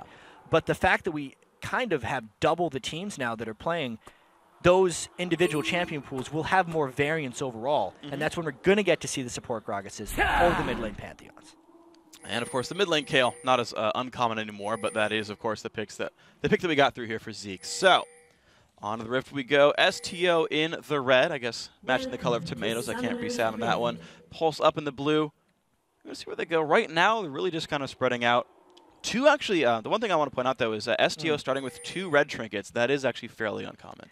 It is really uncommon, actually. I think when the trinket system first came out, we'd see most people going with like 1 on the jungler. And then most junglers just got sad because the red trinket couldn't clear anything early game. And Kobe actually made this point yesterday that the early game trinket wards don't last that long. So it's actually not that important to be able to sweep them away early, and you should instead try and time your way between the wards that get placed down. But obviously STO is going to be looking to sweep something with the double trinkets. Yeah, the one thing that I see, though, is exactly what happened right there, where Gragas put down an early, like, real ward. I would want to trigger on the team just to make my opponents feel sad for buying real wards. You'd be like, because they're really obvious when they go to ward, because, like, one guy has them in the inventory, you can count their inventory, and you're like, your 75 gold is gone. That'd be like the one time I'd take it if I knew a team opened wards. I think that could absolutely work. And here with Kuja, he has the sweeper because he has a whole bunch of wards already and doesn't need an extra one. I am a little sad, though, that he hasn't went with a more offensive or beefy opening, because obviously support Gragas is very tanky by nature, but he's not augmenting that with any itemization. We look at the Leona on the other side, knowing that there's a Doran shield. That all-in at level 2 might not actually play in the favor of Kuja because he's went with completely consumable items in the start of the game, and the Doran shield will actually help Leona keep up with him. He's going to like rely on biscuits to not die for a while there. Yeah, I'm going to see how that goes off. Kikis looks like he's soloed his own blue buff there. And here we go, the standard 2-on-2. So as well, yeah, you've got the lane, actually, Pulse came to the lane first as well. So even if everything else, they're going to get level 2 first. I was hoping for some Gragas fighting. Nope, he's going to be crying into his pool. You know, we're going to give him some time to come around. The fact that they have the Xin Zhao jungle as well, all about early ganking. And I'm wondering when he's going to make his rotation down into the bottom lane. Because he hasn't necessarily started even in a place where he can gank bottom lane early. Knowing that Xin Zhao started blue buff, that generally means his first gank is going to cycle into the top or the mid lane. They didn't decide to offset it in the other direction. Well, then I want to see if he makes something happen out of the top lane here. Because we looked at the Xin Zhao from, I want to say it was Rokat when they were fighting Gambit. If I have that one right. Or maybe it was Super Hot Crew, I forget. But it was a Xin Zhao making a whole freaking bunch of early game plays, and it really snowballed the game, but they just couldn't hold it up against Gambit. I want to see here if STO can make that same early game move with a clearly early game gank-focused jungler, and he is looking top. Yeah, right now, I mean, they're trying to stop Renekton from being such a bully early on in the game. Knowing that he's got a slice up, though, he just used it, they would have to go fairly soon, and he's actually playing smartly right here. Well, he went down to the river to put a ward down, but he's back in the lane. He's basically gankable by the Xin Zhao, but the bottom lane at the same time. Kikis is here, and the jump is in onto Gragas, but the dive's there onto Renekton, and goodbye First Blood. Even burn his Ignite and Flash. That is goodbye to Renekton. Well played, STO. Yeah, they really baited that one in there. They waited for the slice and dice to be out, and they came out at just the right time. You could see the Xin Zhao flashed afterwards, so even though Renekton flashed, he still got the 3 Talon Strike knockup. And hell, that's First Blood for STO right there. Yeah, only cost him 3 summoner spells for 2. So there we go. Xin Zhao making his first move. Glad I got to read that one properly. Feel good about myself. Pulse, though, unfortunately, Kikis didn't get much out of his gank as well. Gragas got out of that one. Kuja did have to flash away, and there was some continued aggression on him, but he's a very hard guy to actually do harass on. Plus, he's got all the innate sustain from his spell spamming. Sport Gragas is actually having a pretty good showing here. Eating a gank, and now on the aggression. And there we go, body slam onto Woolite. Look at the damage output there, but the Flame Chomper's going to stop the push back in. Ignite also burned Woolite down, but still has barrier. Kuja's still in the battle, and here comes Kikis as well. Prothana's going to have a hard time right there. Does dodge the E, but Kikis, ooh, the flash on the Q. Nice escapes there. That was close, though. Those were some really nice escapes. I feel like if Kikis could have gotten that Lee Sin Q, it would have been a guaranteed kill. But the fact that STO kind of just split up side to side and neither one of them got caught in Lee Sin was impressive. They are getting camped here, though, and I really wonder if they're going to be playing passively enough. This could be a very good counter gank, though. Oh, this is going to be fun. There are summoners on this Jinx, though. The counter attack might be hard. They go, and Jinx dies before she can flash or barrier. Goodbye, the damage output. And now, Gragas, will you continue to man mode up? Kikis dropped down to half HP. They're not going to keep diving, but STO making the early moves. I feel like there was so much damage on Jinx, it kind of surprised him. He didn't use his barrier. Yeah. As you meant, like, he probably would have been dead either way, but he exploded much faster than I was expecting. Yeah. Oh, my gosh. Well, I got to give a lot of props to STO, man. Their jungler's making things happen 100%. Yeah. I mean, I just got to say, that was really, really well played. Yeah, so 2 good ganks from Xin Zhao so far, which also translates into 2 unsuccessful ganks for Kikis' Lee Sin. And that might have a fairly large impact. I can't actually make a call on that yet, knowing that Pulse doesn't want to fall too far behind because there's that kind of dyssynergy I mentioned in their team composition. But as long as Nidalee is actually strong, the dyssynergy wouldn't matter. Like, one strong Nidalee can win a game by herself if she snowballs ahead. That's true. Well, she's holding up so far. Actually, I have an interesting question on this because, like, STO are, like, not really, but they're kind of like 4 bruisers. Like, I realize Gragas is going to be supporty and, like, not really have a big bunch of tank stats, and, like, Kale's the same way. But, like, it's a bunch of guys who can, like, take a javelin and keep walking forwards. And I feel like that hurts the chance here of Nidalee a bit. You know, I think you're absolutely right on that one. I think that if Nidalee doesn't get extremely far ahead, or if it actually takes too long for Nidalee to get her items, and people on STO tank up, it's going to be a bit of a problem. Kale, on the other hand, is, even though she feels like she's a bit of a bruiser, the spear hurts her just as much. That's true. You don't see people building defensive items on her. Yeah, that's true. That's fair. Okay. One thing I like, actually, is Kuja's had a pink ward in his own bottom lane, like his side bottom lane brush, like the entire time, and it's never going to time out. And ST like has to keep this lane pushed or they lose that ward, but they've kept it so far. They've kept that brush secure and pink warded. It's actually really impressive that they've been able to hold that, because Lee Sin, with all of his visits down there, just think there was never a point in time where Leona felt safe going into that brush and killing the pink ward. It's allowing them a fair bit of brush control. If they could only get up even farther and get another pink ward down in the forward brush, they'd have even more dominance. But you know, this lane is working out pretty well. I like the fact he's built a health crystal already, so look how much health he's got. He's got about 1,200 health already at level 5. No one on the other side is even over 1,000. Not at all. The zap hits a little bit, but Kuja, of course, just has 10% damage reduction thanks to that W. And it's just this dominant lane right here. They grab the early Lucian, they grab the oddball support pick, and look how defensive now Pulse has to play in this bottom lane. They have to give up minions, they have to wait around and hope they get near their turret so they don't take too much harass. It's support Gragas, win in lane, just saying. Hey, 1 kill. That is 1 more kill than the other bottom lane has. Yeah. It has to be working. But and in all seriousness, it is working out fairly well. But because Kaglaro. Kaglaro? Yeah. You're a master at names. Kaglaro did give them the support on that gank attempt. It's fair. All right, so Xin Zhao may be most of the reason that this is working, but don't worry about it. Gragas gets all the credit. That's how it works.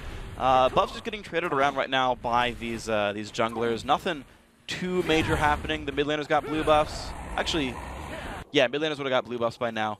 And it's really back to sort of the laning phase here. Only 800 gold game, so pretty close here on both sides here.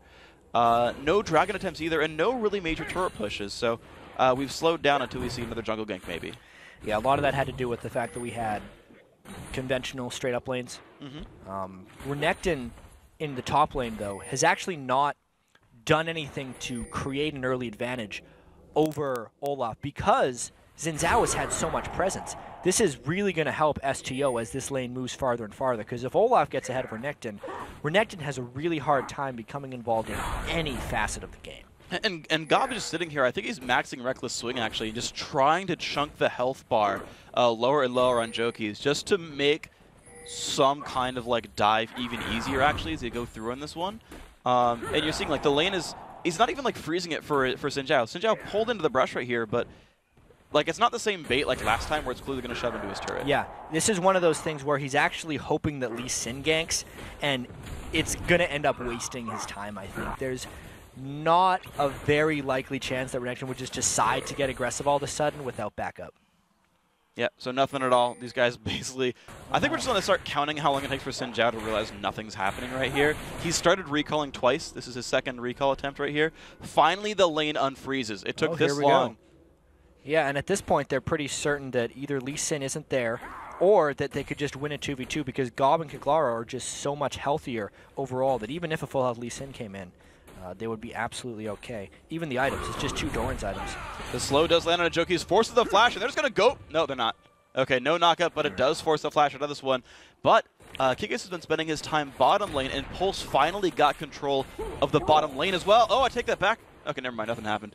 They get control of the ward. They also have control over Dragon here. And that ward's finally going to go down, mainly because I think Kuja was unable to get Wu-Light back with his ultimate. Kikis has just spent so much time in this bottom lane. The support Gragas, just, I think for its novelty, has changed the way Pulse has decided to play this game. I guess you got to realize there's very interesting initiation from that as well. Like, you're right that you're not used to, like, what can a Gragas barrel do to me bottom lane all the time. It's certainly not going to be as bursty as before. You're not going to have, like, the double kill from a QR, but yeah. Very small amounts of damage, because when we get back to Kujo, we can check what his skill order actually is, but I wouldn't be surprised if he's not maxing barrels at all, and if he's actually maxing. He's maxing barrels. Yeah, 1 in W, 1 in E, but you're right. Like, I've seen it done in multiple ways. I've seen people put multiple points into W just so they can auto-attack and kind of like headbutt people a little harder. And you sort of talked as well about how Jinx is going to have a hard time against Leona because she excels at locking people down. Well, Gragas excels at making immobile targets go into their team and locking them up afterwards. So it actually kind of works in a similar way for what that's worth. I still don't know how come it's going to stay in competitive, but so okay, here we go. It's competitive right now, Freak. It is. They're winning the game. That's true. In further competitive games outside of STO. I accept. Okay. Here we go. So the guys are chilling in their lanes. Most of these lanes actually staying very equal in minions. You mentioned before Nidalee was going to be a big factor here for Pulse. Kikis again bottom lane. Holy, he is just spending so much time right in this matchup. They're actually sending a 4th person down right now with Nidalee. Here we go. The pressure is on Kuja. Getting stunned up. The dive is there. Can Kuja get out? Ulti, and it's going to dodge the rocket as well. Ignite won't kill. Neither will the Javelin. And Wu-Light, look how low. Getting cold. That's a missed flash as well. So goodbye to one right there. The chase. Oh my god, that Javelin. Prothana's down to 300 health. But who actually died? Nobody died for STO. They were able to turn that around. Miraculously, Kuja got away from that fight after everything was dumped on him, and then because they spent so long trying to kill that monster Gragas, just take a look at this. He eats all of Leona's spells, gets stunned, Lee Sin Q to the face, but then close dodges. That was kicked while he Q'd away because it wasn't enough to finish. Everything else was happening. Nidalee couldn't finish off. The teleport came in from Zeke's, and that's really the big turn there. Wu-Light was way overcommitted for the kill. Nidalee could never make it around because she felt unsafe going through when Kayle was there, and just meant the support never arrived for Pulse. So that teleport counter gank, kind of nice, and in fact, it even manifests in a couple of extra minion kills for Zeke's. Like, he's not really trying to kill his lane opponent, but he's certainly trying to turn the other lanes around. And like, I'm thinking about that, I like it because you've got Xin Zhao constantly ganking, you've got Gragas setting up plays, and then Kayle can just show up whenever she wants. It's a little strange, and it's good for them that it actually paid off right now. I think they paid a cost for it earlier on in the game because Kayle was laning against Nidalee with no Ignite, meaning there's not a realistic situation where he can go aggressive on Nidalee, and it does allow Nid to free farm a little bit. It's very good that they're able to get the teleport turnaround there. Yes, that was pretty big. It gave a kill away to the AD carry, though. Prothana's going to have that one because of that kill counter gank. And here we go, back into the game. STO now a little bit farther in their gold lead. It was 800 before, now it's about 1,400. So these kills are growing them farther and farther ahead. Minions, still some pretty good parity here, but there's Kuja finding Woolite. Oh, does not knock his opponent the correct direction, but the engage is still coming on. Look at the burst again on a Gragas. Can he survive this one? Nope, that's going to be a kill. Can Lucian chase down, though? Flashes. Oh, are you kidding? The health potion keeping her alive. 34 health right there. Prothana now getting locked up by Elendrix, and there comes 760. Prothana, goodbye. Nearly picking that one up. STO's luck kind of ran out right there. Pulse pulled that one off. They just kept going in again and again, and I believe Kuja hadn't itemized much of his tankiness before that fight. I could be wrong on that one, and just wasn't able to retaliate. I think definitely knocking him in the wrong direction, Jinx, at the start of it, is what sealed it. Yeah, no way to counterattack back onto the AD carry. Good stuff here by Pulse. Turn that one around, and they're going to start up on the Dragon now. So, 2-3. Gold only 400 apart. Pulse very much still in this game, despite the amazing early aggression. But STO not happy to let this one stand. Kaglaro's going into this one, gets the knock up onto Elendrix. The fight's going to go on. No Javelin will land, though, and Elendrix is in on this fight. And look how low Xin Zhao has gotten. Forced to run away. Kuja in this battle as well. Dropped dangerously low as well. NIQ picks up 1, picks up 2. That's 4-3 on the kill score, and now Zeke's in a really bad spot. Forced to ulti himself, but very late into this battle, trades flashes with the Leona. 2 for 0, still control over Dragon. And STO came in one after another instead of as a cohesive unit there, which is why they were getting picked off again and again. And this might be Pulse trying to turn around this game. I did talk about Nidalee, and if she gets a little bit ahead, getting the 3 kills right now, right after Athene's Unholy Grail, could be some really big things for Pulse. They might start setting up some sieges fairly quickly here. And this is a pretty good setup now that NIQ does have some of that gold. You can see 6,100 gold on him, barely 5,000 on the 2nd, 3rd, and 4th place players in this game overall. So he's got 1,000 gold lead on anybody else. And there we go, the Nidalee is ahead. I want to see how this pans out. We've still seen this top lane just kind of sit here. 700 gold lead for the Olaf, who's already got a completed Sunfire Cape, and 1,000 gold in his pockets as well. So Gob, feeling pretty good on this matchup, I gotta say. Yeah. He has benefited greatly from the Xin Zhao ganks. It's going to be a matter of whether Gob can transition that into the rest of the game. When they start getting poked, will he have the ability to just run through pretty much on his own and go finish off Jinx while Nidalee tries to kite around? It's going to be a tall task for him. Yeah, and it's going to be kind of on the team as well. I remember DeFisher talked about this with Alliance's game, where Wicked was very far ahead, when the rest of the team wasn't, and they didn't capitalize on that. So STO will have to actually consciously use Gob here as well. We've got the Xin Zhao looking down for the bottom lane gank. Lee Sin actually on Pulse had held top while Renekton back and got his own Sunfire. Trying to see if these guys do any major moves again, because now we've got Dragon dead again. These guys are waiting out. Well, let's figure out what these teams are trying to do as the game moves forward, because I think I got Pulse figured out. It's mainly just the Nidalee poke with the Jinx poke, and if then STO wants to try and engage, they have a lockdown and a very strong counter engage. So they're basically poking and daring a team to go, or if they get enough poke, they can then get a hard engage. We've got to get carried on. Okay, here we go. Zeke's trying to run away. Does land the Q. This is not good for Kayle. Pops the ulti. Does manage to predict the kick, but it's not going to be enough. NIQ picks that one up now on a rampage, 4-0. Ooh, and even bottom, Kuja just trying to come in and help. Look at that burst. One more shot to go. Woolite gets that kill, but we have a beautiful Gragas ultimate. Woolite trying to run away. The body slam lands, but here comes the, oh dear, the flash forced out. Still the engage coming through. Nidalee coming to the side as well. Will it be enough? Xin Zhao then a half HP. Jinx still firing in, and Lee Sin tanking up some of the turret shots. That's another kill picked up. Kaglaro's going to go down as well. Every single kill keeps going to Nidalee. 6-0 here. Pulse turning it on. wow, and this has just completely turned itself around. It was 3 kills to 0 for STO in this game, and now it is actually 8 kills to 3 in the favor of Pulse. Everything going their way, and that, I think that's what their plan is going to be from here on out. They're winning the lanes now, so it is actually on STO the emphasis to initiate. I think Pulse is in a fantastic spot. Yeah, Pulse seemed to add that P to STO. Up, go for it. We got a replay going on here. There's the engage. As Profana, just the lockdown is so immense. Just burst them out right away. And this actually happened because STO was trying to bait an initiation from Pulse. They just got a little bit ahead of themselves and actually underestimated the burst potential of Leona and Jinx together. That's how this whole situation turns out. You see the cleanup from the rest of this one. It's good turret dodging and tower aggro juggling as well. NIQ gets out with 1 shot to go on him. Lee Sin Shield even came by at the end there. It seems like Pulse just added the P to STO because everything's kind of stopped for them now. Gob just, you know, he's the only guy doing well now. Like, the lanes got set up for success. He's the only one who's carried it through right now. Everything else has been turned around. And here's some of the strange things. So, Xin Zhao does not transition into late game at all. He is one of the worst scaling champions in the game. His early ganks are fantastic, but then the fact that you need to get like damage and also tankiness, but he also scales off attack speed, you just cannot, those items that synergize all those things don't exist.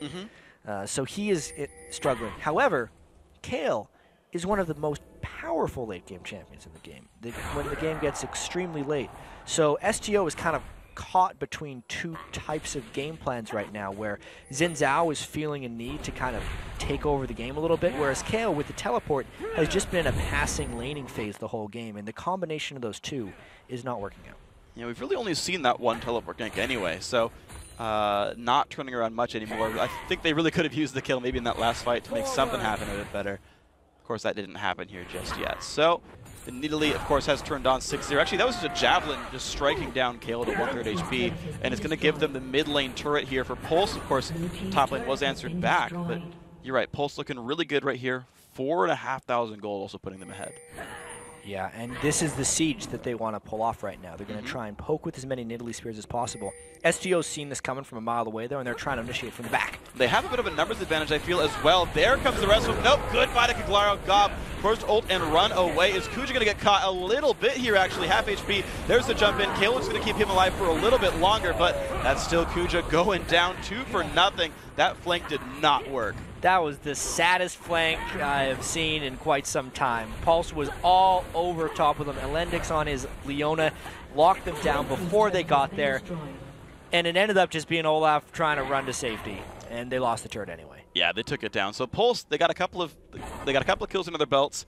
20 minutes turned around, and sort of the Pulse is quickened. They've just jumped on and have been starting fights a lot more, kind of forcing their way a lot more. It seems like these guys have a much better handle on, all right, we're ready to go. We're ready to start making moves. They're kind of on the button for closing games out, it seems. Right now. Let's see if they can close this out, though. You mentioned the game yesterday with Cloud9 EU. They won like every lane. They took about 5,000 dragons. Yeah. And then they took 6 turrets as well. Yep. And then just didn't know what to do with it. We might be in a similar situation fairly shortly for Pulse here. They're up 3 turrets to 1. They've gotten 10 kills in a row, but what do they do? Let's see this dragon fight. Now, STO right there with complete control over this side. It's not going to get stolen away by Kikis. He will jump over the wall, so no big cost to Lee Sin, just nothing gained. STO gets some of the gold back, but still, despite having a bunch of dragons, they're very much behind here. 5K gold, still a very painful amount of gold. 760, the strongest member of Pulse by a wide margin, has a completed death cap. And he's going back for a little bit more. I think he is going back to base. Yeah, the recall's completing right there. He's going to be working on his Void Staff next. And even though we mentioned a fairly tanky lineup from STO earlier, it's not there yet. No. They do not have magic resist in enough places. Xin Zhao in particular is actually going to be another squishy target who, if he takes spears, is going to be hitting down. And when it's just Gragas and Olaf that are like the good guys for taking spears, and the other 3 are squishy, it's not enough. Nidalee will poke them down. Yeah, absolutely. There's barely any healing whatsoever. A rank 2 Kale heal. That's pretty much all these guys got right there. And of course, she's still working on her second big item. I always like kind of comparing the lanes. And you know, like Kale's supposed to kind of win her lane early on. Nidalee kind of scrapes things together. But Nid's like halfway to her Void Staff, already has Athene's Death Cap. And Kale's like waiting to complete Lichbane here, so... Yeah, it's not a comparison. No. Right now. And sure, Kale got a kill by teleporting down, but going up against a barrier in Italy without even an Ignite means you were just allowing 760 to farm on Italy entirely. Yeah. And you don't want that to happen. You need to punish that lane at least somewhat. I mean, especially when you've got a Sinjao. And pre-6 for Nidalee as well. You need to try and aggress Nidalee a little bit pre-6 if you're someone who can match her as a ranged attacker, which Kale absolutely can. Yeah, all these lanes were like supposed to be dominant lanes, and Kaglyro had his choice of lane to kill. And just never went mid, unfortunately. Blue buff stolen away there by Pulse. That's another thing that's going to hurt Stowe right here. And yeah, the lane's now all getting pushed up. Looks like Pulse doing a good job of kind of going everywhere, making sure that all the lanes are going the correct direction, and then starting the siege again. I want to see where they go next. They've had time to recall and shot back up. Pulse looks for the bottom lane here. Well, they've taken down one of the middle tier turrets in the middle.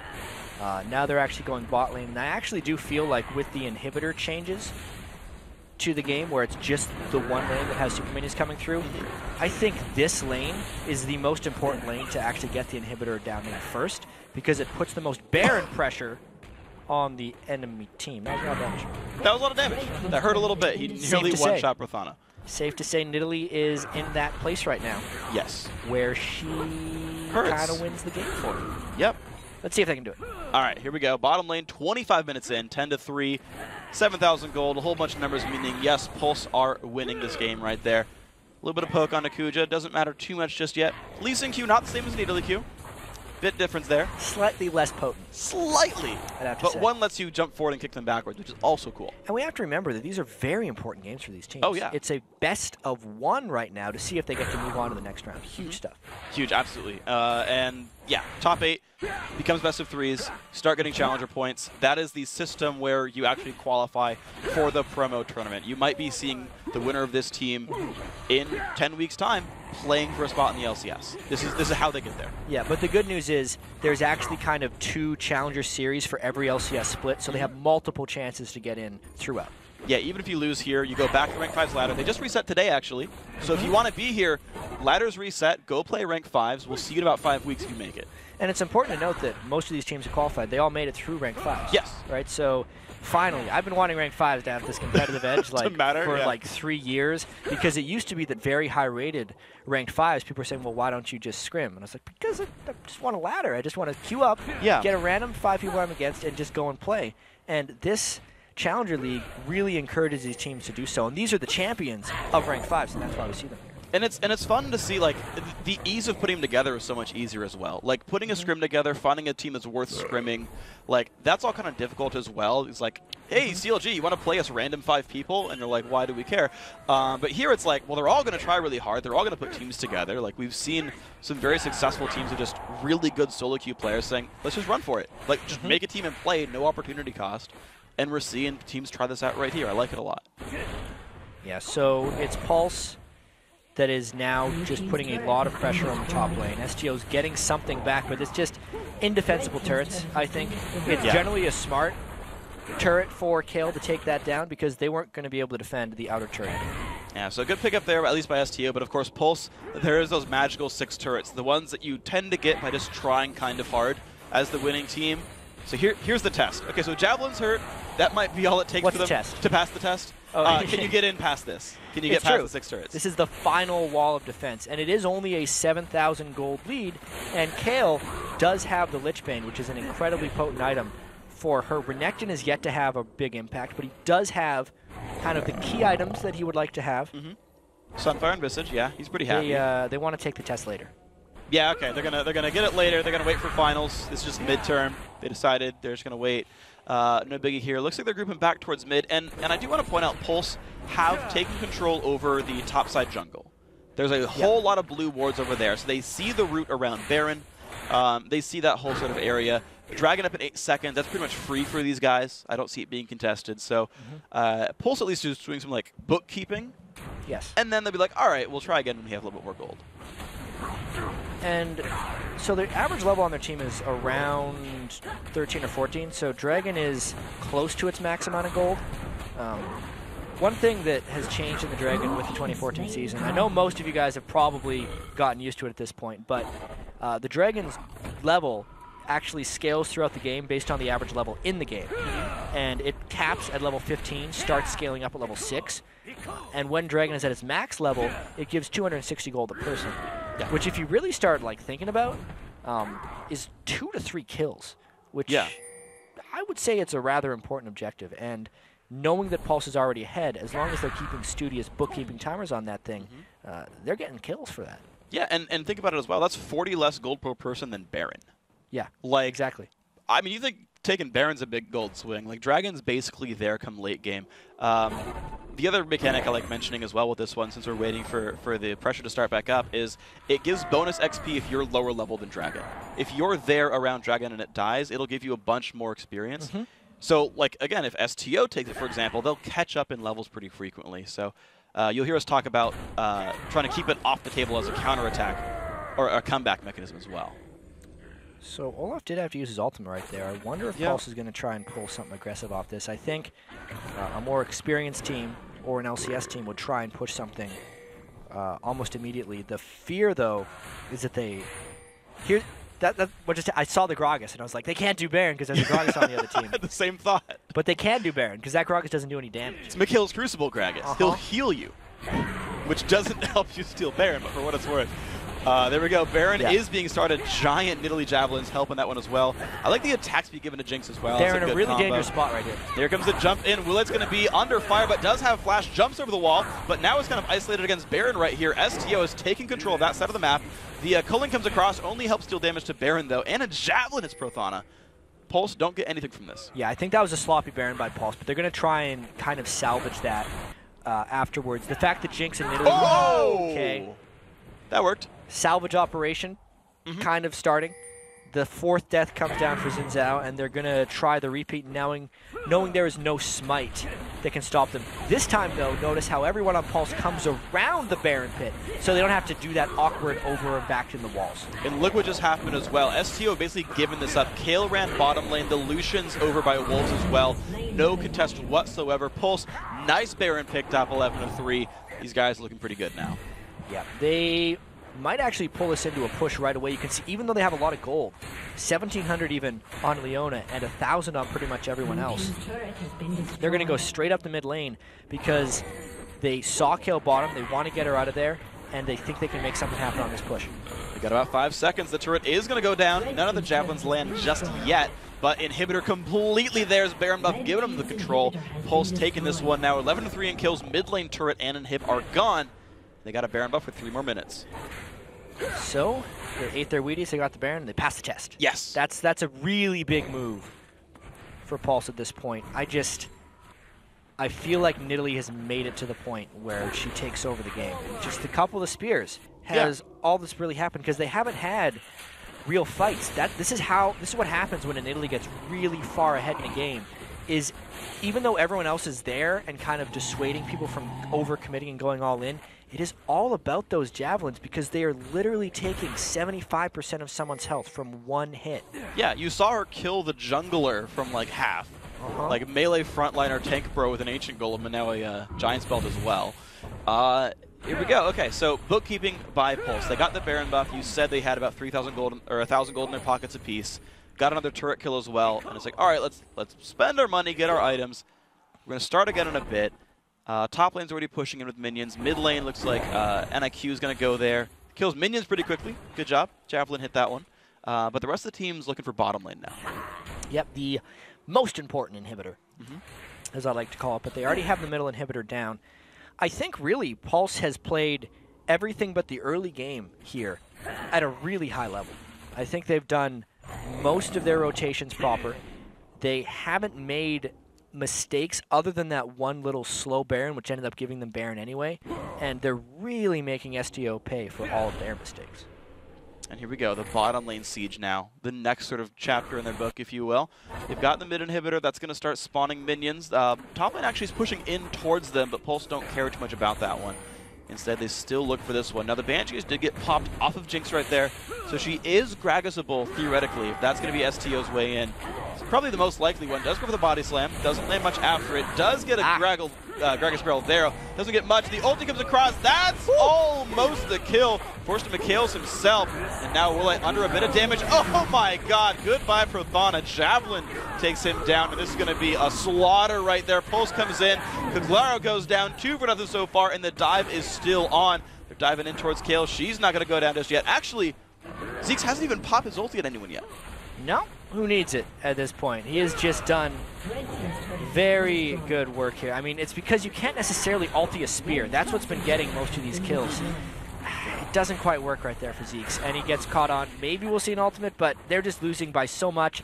They're knocking at the base. I think this is game. All right, Pulse going in. One turret going down. Still a 5 versus 3. The second Nexus turret going down as well. It is surely going to be Pulse picking it up there into the round of 8, where they're going to start earning at least 1 challenger point, maybe more. If they can keep it going, it's an LCS spot if they can keep winning. That's a tough loss for STO. Yeah. Because they felt so good in the early game. They had 3 kills to 0, and then to not get a kill for the rest of the game, and then just get picked apart by Nidalee Spears, have nothing work for the rest of them. One of those guys left the game a little earlier. I hope they can stick it together, because their Coke Zero chances are gone now. Yeah, and of course they made it into the rank 5s last time. They can regroup, do it again this ladder split, and just try to go for it. These guys have to try again. You got to keep going for it. It's not that long. It's not. Yeah. Yeah, you it's lose like best of 5 1. or 6 weeks, I believe. Yeah. Well, they're going to have a chance at it in the near future. But guys, we've got to take a quick break. However, when we return, it's our second challenger match of the day, Gamers 2 versus Team Kappa Prime. Now, don't go anywhere. The 2014 European Challenger Series will be right back.